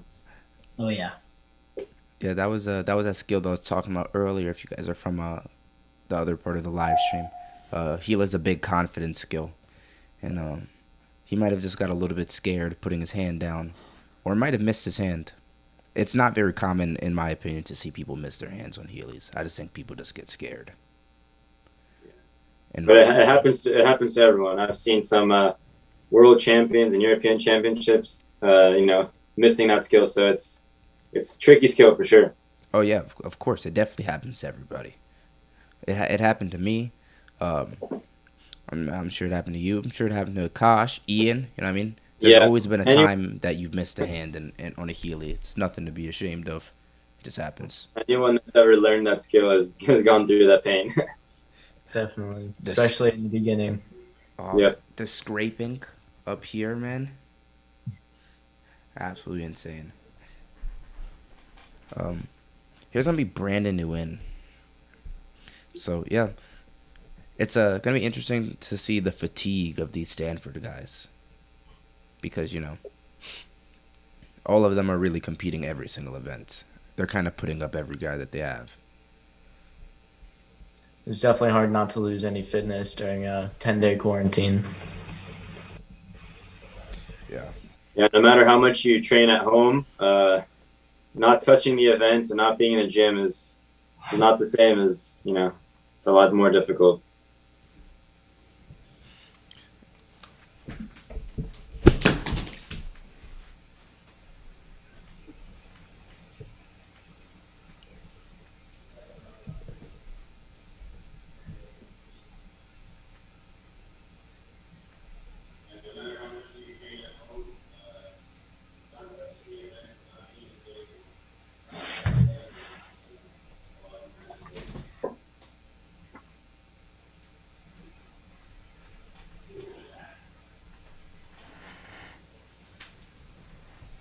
Right. A little bit easier routine, but still very clean. Hit a lot of good handstands. Good. Yep.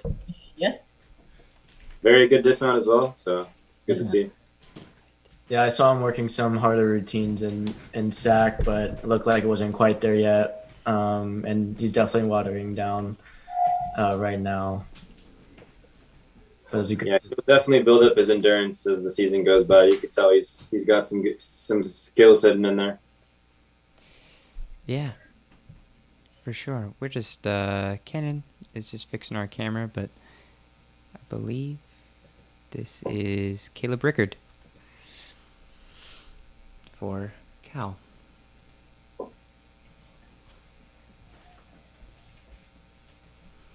Nice peach to handstand there. Nice giant. Caleb is really proficient on every event that he does, especially P-bars. Really clean. Nice motor support there. Ooh, into a beautiful Healy. That's like one of those skills Canning talks about all the time. You gotta be super confident on a Healy. Mm-hmm. Right up into a nice peach. There's definitely no room for hesitation on that skill. No, you can't. Otherwise, you end up in a position where you're hitting the bar. Yeah, whether it's your leg or your hip or whatever. Yeah.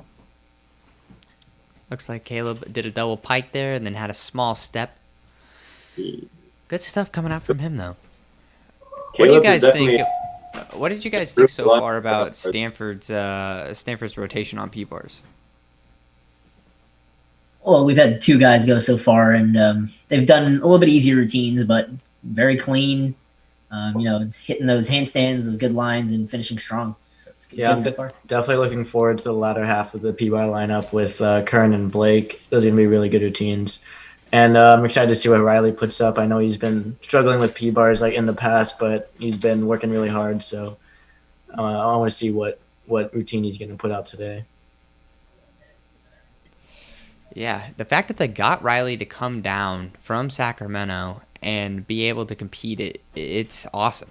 I was really, without him, I don't think Stanford would have been able to put up a whole lineup today after one of their teammates went down last weekend. So it's really nice to see that Stanford was able to put up a full lineup on P-bars, because last weekend they only put up 2 guys on the whole event. And it was an amazing routine from Blake Sutton, don't get me wrong. But now this weekend to be able to see a full lineup is awesome. So great stuff from Riley so far.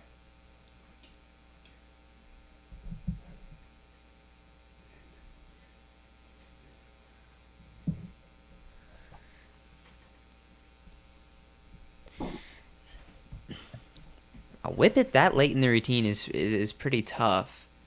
And then you can come MC up and do a Well, when you're as strong as Riley Lewis, I don't think it's that big of an issue. Yeah, I think that's a great point.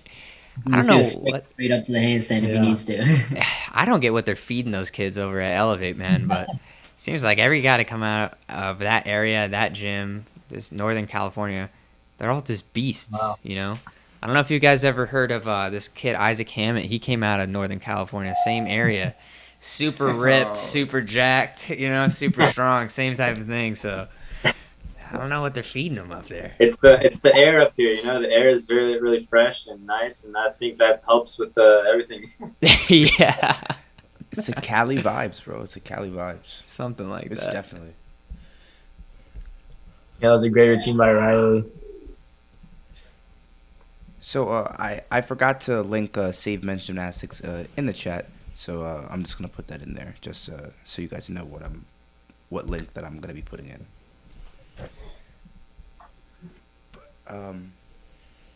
Yeah, that was a beautiful routine from Riley. So I see a whip it that late. It's absolutely ridiculous. So props to him. Not many people out there can do that. So Jordan, what do you think about the lineup so far? I'm actually really impressed, especially specifically from the last routine, Caleb.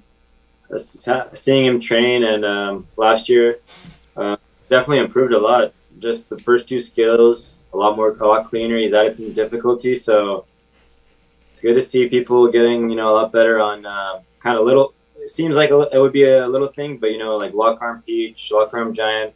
Those kind of things are really important to the judges, especially because a lot of people can do peach handstand and giant, but the way you do it kind of definitely makes an impression on the judges, I think. Definitely. My JO coach, shout out shameless plug, shout out US Gym in New Jersey with Gennady Shub. But he used to always say it's virtuosity. You know what I mean? If you do a skill really good, you're like, oh, you get virtuosity. That's 1 extra tenth. And I'm like, now that I'm older, I understand that it's not actually an extra tenth. It's just the way that the judge will view the rest of the routine. Shout out New Jersey Gymnastics, by the way, Kenan. We're the best ones. That's all I can say. I know. Represent Monmouth. Yeah, you know it. Yeah, where's Yuri at? Yuri actually retired yesterday. Yesterday? Yes. Wow. I'm good for him. He has worked so hard, and he's really made me the gymnast and the man I am. So I'm very, very happy for him. But this should be a huge routine from Curran right now. Curran literally does every above the bar skill, like all the hard ones that you can do. But he's ridiculous to watch on Instagram. Like I'm like, how do you do a Zonderland? I don't even know where to start. Yeah, he's like the third person I've seen do the Zonderland, and I think that's one of the most insane skills there is in the code of points. So, what's training with the Curran like? Oh man.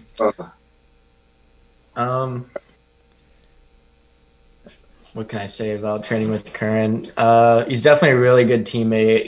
He really values like the team above all, which is like a really good asset to have on the team. Like I know everyone on the team, loves the team and wants the best for the team, but I feel like Curran is just a natural born leader, and he really just like deeply cares about the team. He's willing to sacrifice anything for the team, and that sort of energy is really contagious, and it's really good to have.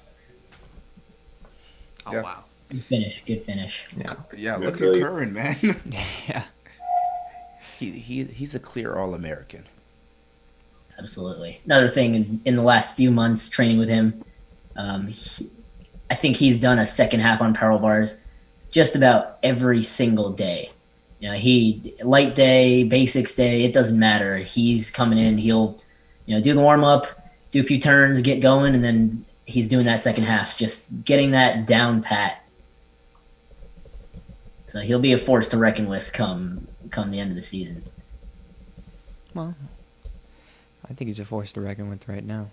Oh, absolutely. This is Noah Newfield for Cal. Looks like just a little bit short on that whippet there. Coming back up. Oh, no. A little bit of the bent arms. Yeah, you can see the hesitation in both those skills starting the routine. So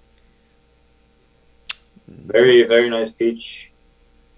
Very good giant as well. So it's getting back into the rhythm of the routine. Nice DM right there. This is Noah Newfield. He's on every event. You know, like, this is a freshman stepping into lineup on 99% of events, you know, like.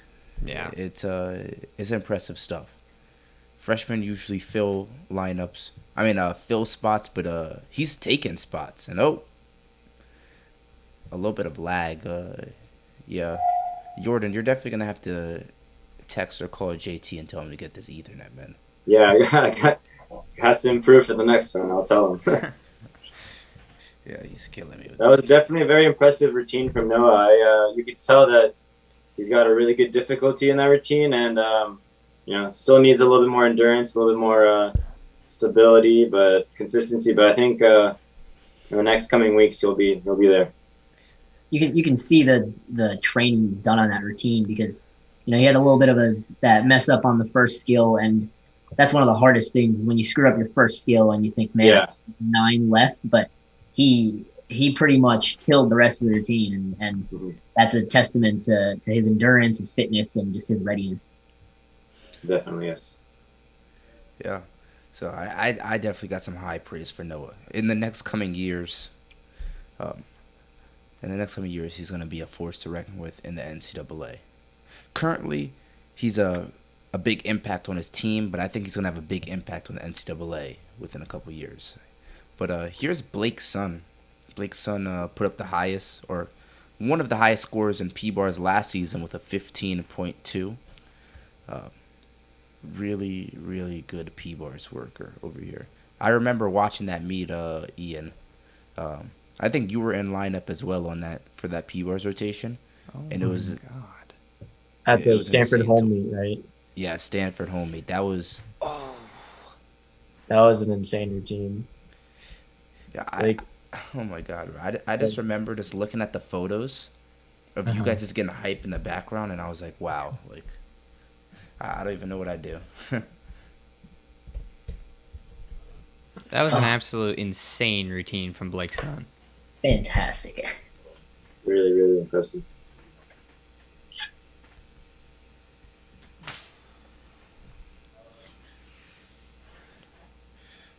All right. Nice. We're going to be kicking it back to Yu Chen Lee. That's my boy right there. I feel like we talk about Yu Chen Lee every event. Well, there's people that come and go in the lineup, and there's the constants. And the 3 constants on the Cal team on these past 3 meets have been Noah Newfield, Yu Chen Lee, and Caleb Rickard. Exactly. Those guys are putting it up on everything. Special shout out to Aiden Gusty. He has been on like the past 3 or 4 events. So I don't. This isn't to say that somebody's not doing as much as somebody else. Being on the team, everybody does the same amount. Everybody deserves what they get. These guys are just some standout gymnasts that they have on every event that they touch. Yeah, Yu Chen has really been putting it down on everything he does. His rings, I love his rings. His rings aren't the biggest, but they're clean. This is a great P-bar set so far. Oh, wow. That was miles above the bar. That was a really good angle. So when you do that backflip with a half turn throughout the bars, your body needs to be parallel to the P-bars when you catch it. And he was way above parallel. Dang. He stuck this mount. That was fantastic. See, if I was competing right now, I'd definitely run up to the camera. I'd be flexing in it. What's up, Gymnastics Network? I really like that Healy upper arm combo. That was really cool. Oh my gosh. Yeah, really, really nice rhythm to it. Yeah, he doesn't really stop in the handstand, which is nice. Yeah, smooth. Looks like Blake's son put up a 14.4 on P-bars. All right, so we are done with our Stanford competitors on the parallel bars, but we're gonna have. I want to say Pommel horse specialist, but he's clearly not anymore. This is now the second time that I've seen him in on P bars. So now we're gonna be looking at William Levanko. William is the 7th man up for Cal, so I believe he's doing all around today, so they won't be counting his score, but it'll still be an interesting routine nonetheless. Yeah. I mean, he did some pretty good gymnastics on the pommel horse, being the anchor. He got it done, and he's about to get it done on P bars. I hope. I mean, knock on some wood because I don't know. I got bad luck casting Cal. I don't know why.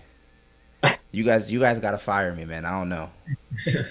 I get some bad luck sometimes. No, I think you're just helping us out. It's not a Cal, right? As long as you don't jinx Stanford, you're all right. Yeah. Are you wearing you might be wearing a red shirt. I don't know. Oh man, I'm always repping that Penn State blue. Don't trip. Don't trip. Good. But wow, you know how I don't know why I think about it, but that'd just be crazy to see some of the online celebrations. Like Ian, when you're competing, please go up to that camera, man. That would be hilarious.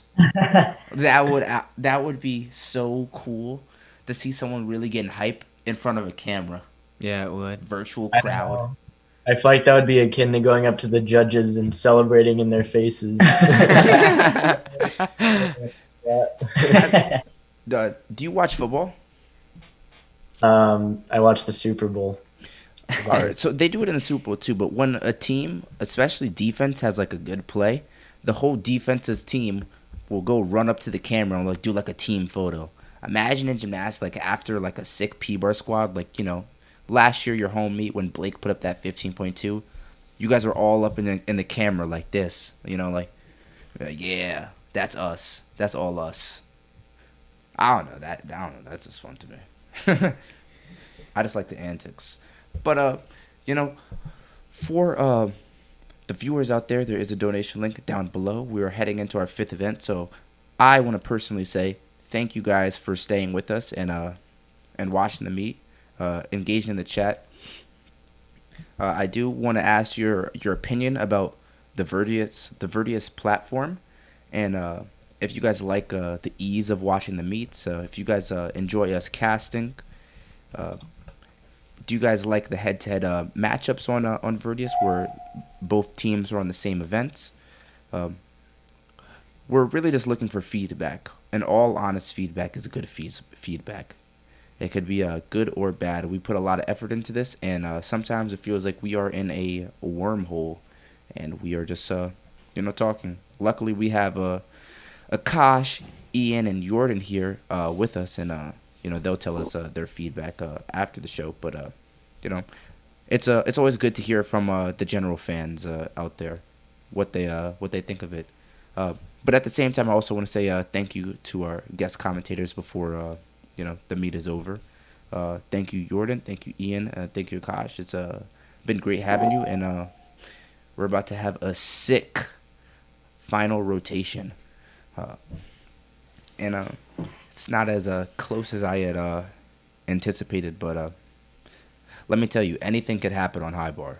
A couple meltdowns, that's all it takes. Actually, a couple guys put up some 9s. That's all it is. Cannon, what do you think about Blake's son on P-bars? He is a P-bars don. Where I'm from, we call people dons. He's a don. I don't know. It's like he's listen. Old teammate Jalen Peterson on the Penn State team. He has this joke. He says, "That's the one, not the two." I mean, big yeah, that's the one, not the two. He's the one, not number 2. If you know what I mean. Do you think he's gonna take home the NCAA title this year on P-bars? No. Who do you think's gonna take it then? Curran, but Oh, I don't know. Blake? I gotta watch out. Whoa, Yeah, can't be forgetting about this guy over here. He's still in it. Whoa. All right, Ian. I gotta follow you on Instagram, and then let me see some stuff over Yeah, there. we're gonna need some clips, man. We're gonna need some I clips think up Ian's on the a show. TikTok. Everyone can follow me on Instagram. Oh, did he say TikTok? Yeah, Ian's a big TikToker. I don't know if you Really? know. Oh, shout your TikTok out, man. Go put it in the chat. What's Everybody your wants to see TikTok your at? TikToks. Come on, man. I'm a pretty big TikToker as well. I don't know if you've ever seen my TikToks, but a lot of my team is Yeah, on, I've seen your TikToks, TikTok. Kenan. Nobody wants to watch your TikToks. I don't know. I kind of want some followers. I'm trying to catch up to Josh at this point. It could happen. Yeah, I don't know. Josh has. I think Ian's probably TikTok is probably better than yours, to be honest. I don't know about that.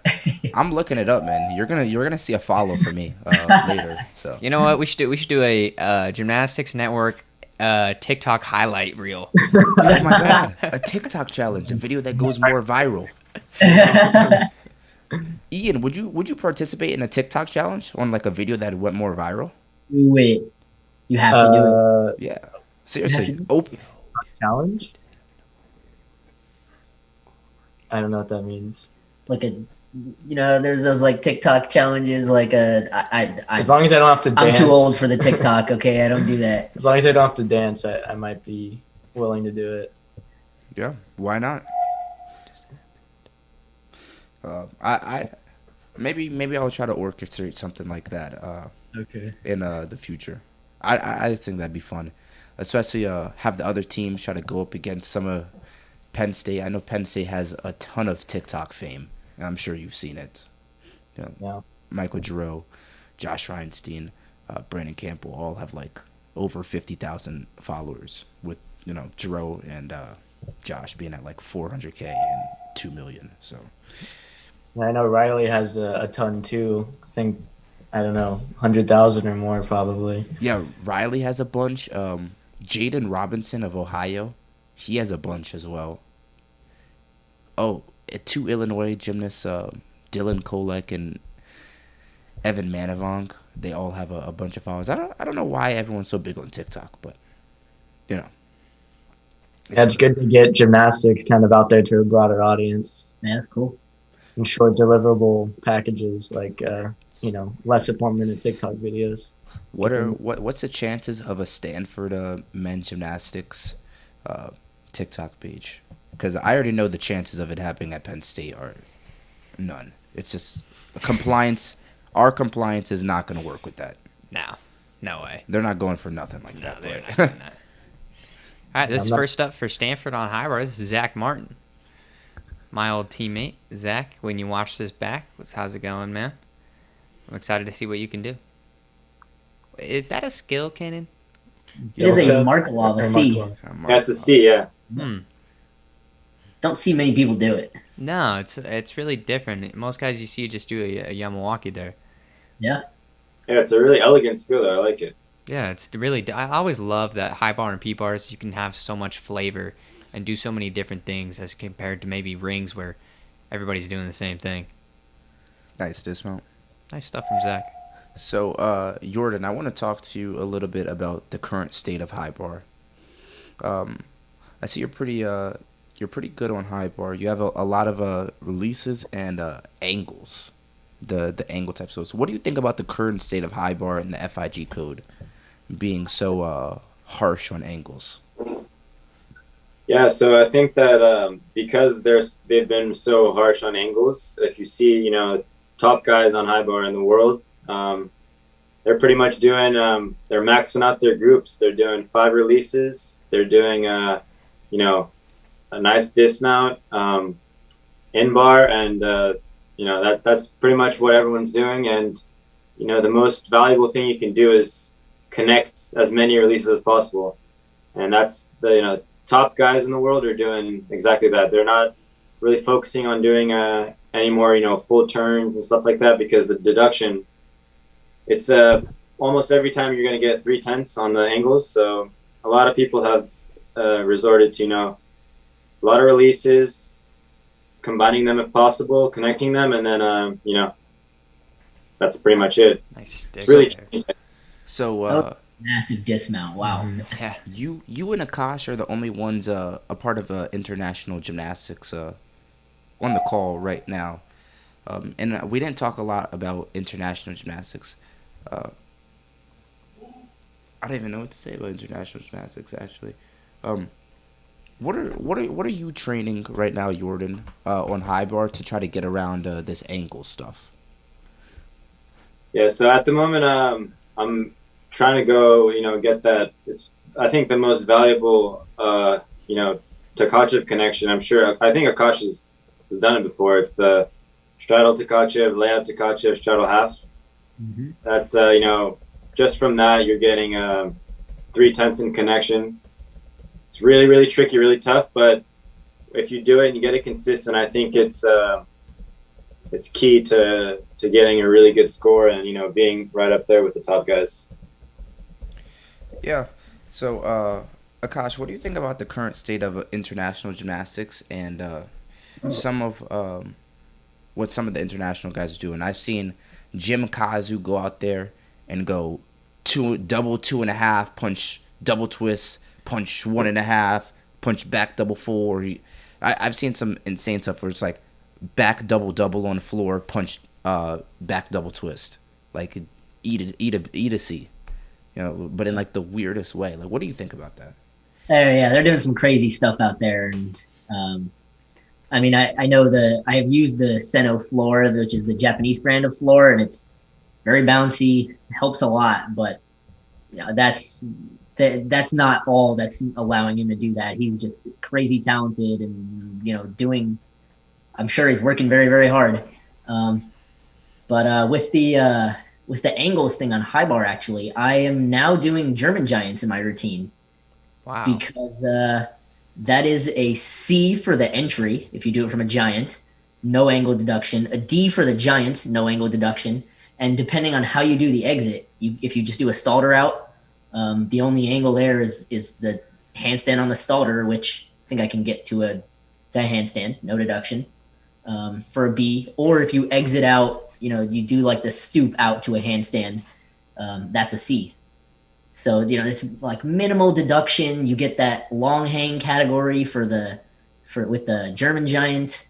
And it's 3 skills with almost no deduction. So, what are you taking out of your routine in place of that? Yamawaki, Takachev, and a full spin to L grip. Oh. Ooh. I definitely approve of the full spin to L grip being taken out. That is, watching your routine, I think that was one of your biggest deductions. For the judges, for sure. Yeah. Blake did a cool, oh man. He's trying to work with it. But he started with a really cool Yamawaki half. You don't see many people do it, but he does it really well. And then he tried to do that straddle Takachev with a half too, and just one hand came off. If you just lose a little bit of focus for a quarter second, there goes your hand. I really don't like those half skills. I never caught a straight body half, only for the reason that I never really wanted to hang on to the bar like that, and I never competed straddle half for the same reason. It's just like I feel like that what Blake just did is like always a risk in my mind, so I always just competed straight body and straddle. I don't know. It's just those half skills are just not it, Chief. So it looks like he does another Yamawaki there too. Yeah, Blake is extremely good on high bar. Oh yeah. You should see his Instagram. Is Blake not going to Winter Cup? No, he is not. Oh. Good finish by Blake. Yeah, I was able to get back up on the bar there and put it down. That's all it takes. Something that the coaches really stress. It's like it's okay to mess up, but if you mess up, you got to remember to like get back up and hit your set and like don't make any more mistakes and try to make it as perfect as you can. Yeah, that's the thing too, right? It affects mentality, and it also somebody else can have a meltdown too. It affects everybody, because if you have a meltdown, the next guy that has to go up, his job is to pick up your slack. Mm-hmm. And you don't want him to have to worry about you while he's going. But Ian, are you reading the chat, man? Yeah, thank you for the shout out. Yeah, I'll be back soon enough. be at Winter Cup Yeah. later this month, and then hopefully be competing early March. Yeah, they're loving you, man. Miss seeing Ian out there. How can you not love Ian? Yeah, he's such a guy. Got real quiet after that, huh? But this is a great routine. Cal, I really love their high bar. I know I say it every meet, but I just love clean gymnastics. I personally, I like watching clean gymnastics more than I like watching bitch gymnastics. So for Cal, it's always a treat. And that's a great dismount and a stick. I think that's the second stick from Cal. So these Cal guys are doing something right on high bar. They're almost reminding me of William and Mary from last weekend, man. If you didn't have a chance, go back and watch the William and Mary Stanford meet from Wednesday. And watch the William and Mary guys on high bar. They are doing something right at William and Mary on high bar. They're not doing the biggest stuff, but their basics and technical skill is some of the best I've ever seen. So shout out to them. Jordan, I noticed two of the guys at least so far did the flying giant. Is that something that JT's kind of pushing to maybe help with the whole, like, you know, long hang, get the long hang skill and not get like an angle deduction or something? Yeah. I guess like it reminds me of what they've been doing on rings, you know, the back lever kind of thing. Yeah. So like we saw a couple guys doing the back lever on rings, a couple guys doing the flying giant.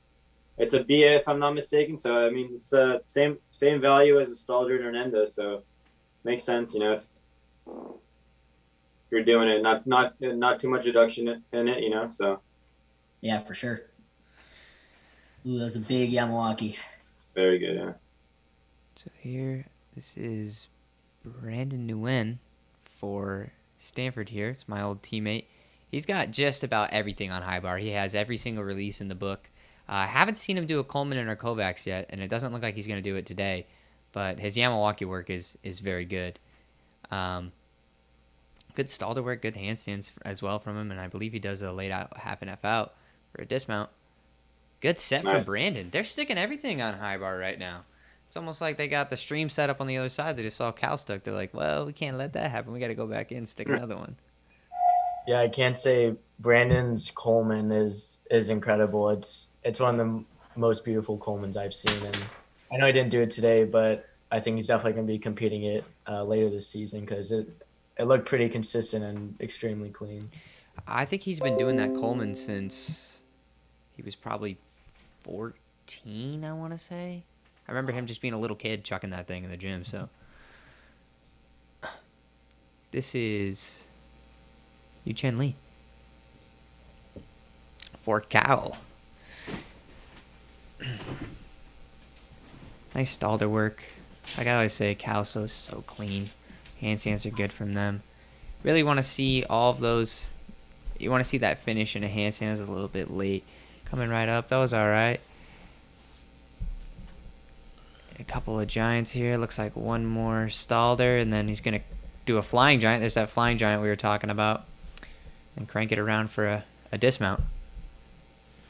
No stick. He broke the stick train, unfortunately, but still a great routine from...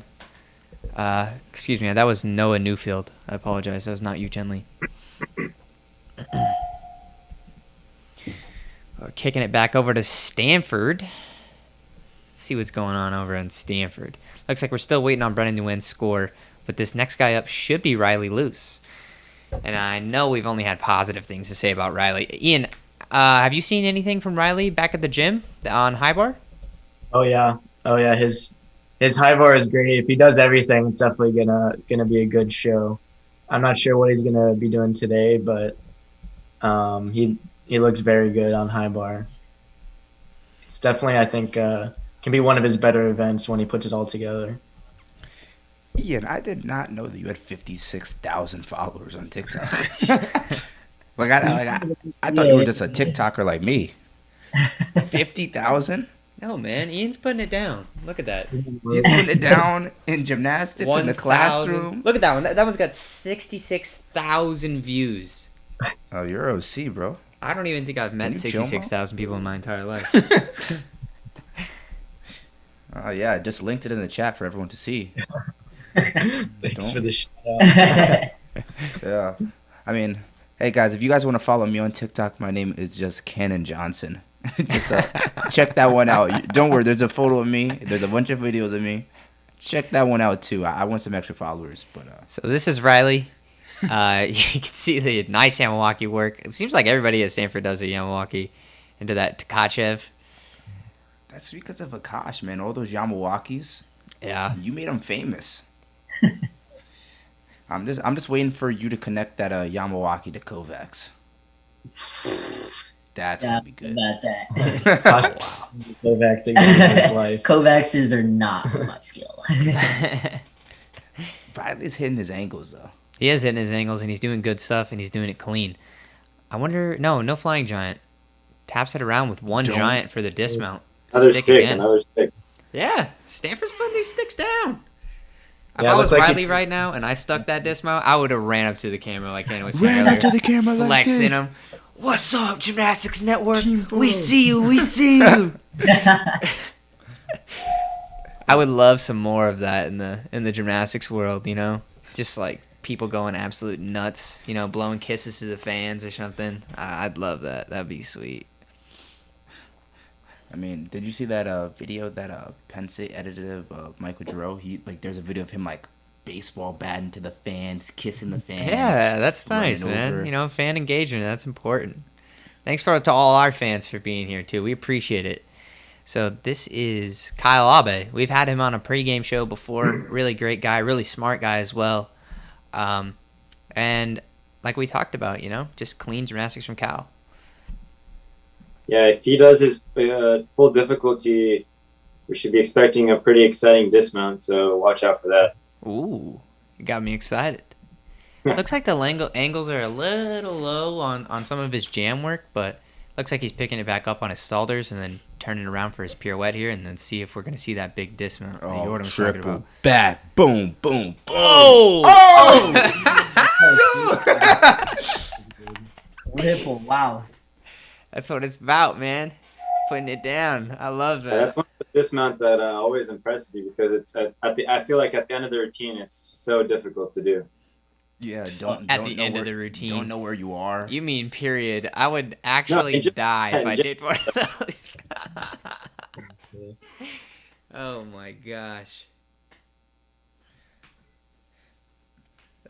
So I'm sure Curran's looking to redeem himself after that fall on P-bars. Curran's about to go out here and smash it, man. Oh, you already know. Here I go. I don't know why I keep doing it. I gotta stop making predictions right before routines because I feel so bad, bro. Yeah, only Only for predict Cal. Cal, right? Yeah. I think Curran has a Coleman. You should make a prediction for Stanford. Yeah. I'm predicting. Actually, you know what? None of my predictions have been wrong. So I'm gonna say that he's gonna bone this. No, I think he's gonna be motivated to make up for his P-bars actually. I do as well. So here's Kern Phillips. Nice Yamawaki there. He has a really sick Coleman. Looks like he's setting up Look for how it. beautiful this is. Kovac. Oh, please compete it, man. No, he's probably not going to do it today. Yeah. The Kovacs today. Just a Kovacs. It's still a nice Yes, Kovacs. That's an angle. Oh my gosh. Wow. That was Wow, a really nice good. angle. Yeah. That was a nice Okay. angle as well, just a little bit crooked. So a normal 3/10 error for being crooked on those talking skills. Nice. Big crank out with it. It's kind of like what I was talking about with Curran. He kind of has that fire in his eyes, like he wants to do good for the team, and I think you can see that coming back off of P-bars. He, is really determined to hit a good set here. And it worked out. So it looks like my prediction actually did work. But For once. he didn't compete Coleman, so Yeah, I can't wait till later in the season when we start getting to see guys put in more and more of these bigger high bar sets, because I have noticed, at least I understand from Stanford's standpoint, but even on some other teams, we've been seeing some guys that we know can do some bigger releases that haven't done it. yeah. I mean, And I think that's everybody this season with just the nature of COVID being a thing and just having to go in and out of the gym, in and out of the gym. Yeah. We had so many problems with it over here at Penn State. I know some other schools had a lot of problems where they just been in and out, in and out, in and out. And it's very hard to make gains or at least stay consistent with some of the higher level gymnastics. So for me, this year in general is just a year of keeping your gymnastics or maybe even slightly improving it just a little bit.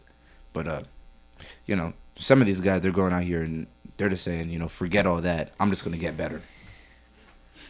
And you got to love to see it. But It's that balance, though, right, between being able to get better and be safe at the same time. Yeah. Well, here goes the last routine for Cal of the night is going to be senior captain Caleb Rickard. Caleb's had an absolute monster of a night tonight. Yeah, he has. Stuck a vault. Stuck that beautiful vault. And floor set was good, too. Yeah, sick floor. I think got it done on Pommel horse as well. It's really good gymnast. It's always sad to see a gymnast go when they're a senior on the team and as a spectator because he's a really good gymnast and I enjoy watching him. So it's gonna be sad to see him go. I actually think that he's a junior this year. Is he? I'm pretty sure. Yeah, he's in the same class as Kyle Abe. So. Oh, that's right. Cal is not graduating any seniors here. Yeah, they don't have any seniors. He's That's just the why. oldest. That's why he's the oldest on the team. That's why I think that he's a senior. Because I remember we had interviewed them I think 2 weeks ago now, and Kyle had said, or one of the incentives for staying and going to Cal is that they have a whole year to develop, and they felt like, given that year of development next year, that we were going to be really strong. Oh my God! They're going to be stupid good next year. Yeah, they're not losing anybody. They're only gaining. They're getting Jasper Smith Gordon from Great Britain. But dang, that's crazy. I think that's Jordan. the end You gotta look out, man. You gotta look out for your team because they are killing it. I think that's the end. But yeah, I believe so. Just waiting for the final scores to come in here. But honestly, I really liked that meet. I thought that was one of the better meets that we've seen this season. Cal put up, I believe, a 380 flat, which I think they've done a little bit better than that in meets prior. But nonetheless, it was a great showing from Cal. And Stanford, looks like their final score is a 393. So Stanford is, once they have their other guys back in, they're probably going to shoot up I don't even know, 10 points, 15 points. But that's just how Stanford is. But the fact that they can be this deep as a team and still put up, 393 while having no one there, that says a lot about Stanford and the depth and kind of the culture that's built around their athletes. So Akash and Ian, would you guys kind of want to speak some words to that? Are you kind of blown away by the fact that they can still put up a 393 with such I think they had 8 guys out on the floor today. I wouldn't say I'm surprised. There's definitely a lot of great talent there. And it was really good to see a lot of guys step in and do events that maybe they're not used to doing, like Blake Wilson on P-bars. And, I wanted to point out something from the chat. X-Trumpet mentions like J.R.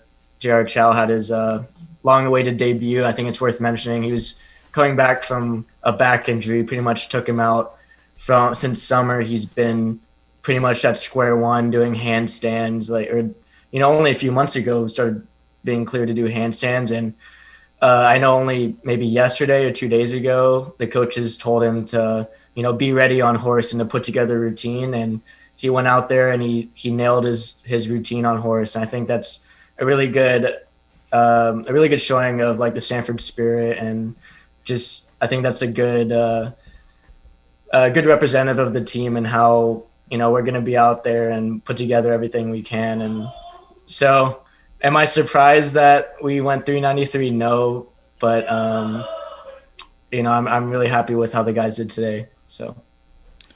Yeah. congratulations to Stanford. They are your overall victors of this meet. Thank you guys to the viewers for coming out here and supporting us. We're a smaller channel. We're just trying to grow, and we really do appreciate you guys for being here and all of the lovely comments that you guys have said. So if you guys have any type of feedback, please leave it in the chat, and please say thank you to our guest commentators. They did a phenomenal job. Thank you, Jordan. Thank you, Akash. Thank you, Ian. You guys did a phenomenal job, and you guys deserve more credit than you guys are doing. So once again, there is a donation link down below if you guys do choose to support the channel financially. The other ways to support it is by being here in the live stream. That helps a lot. It does. They help. They honestly, it feels the same. But you saw our camera went out. Where, in all honesty, we're filming on the webcam is done through my iPhone, and my phone died throughout the meet. So had to charge my phone. But that's just one of the struggles that we're having. We're trying to get this thing up. So we're saving up a little bit of money to try to get a camera so that we could come out and pump out better content for you guys. So, anything helps. So, Isaac?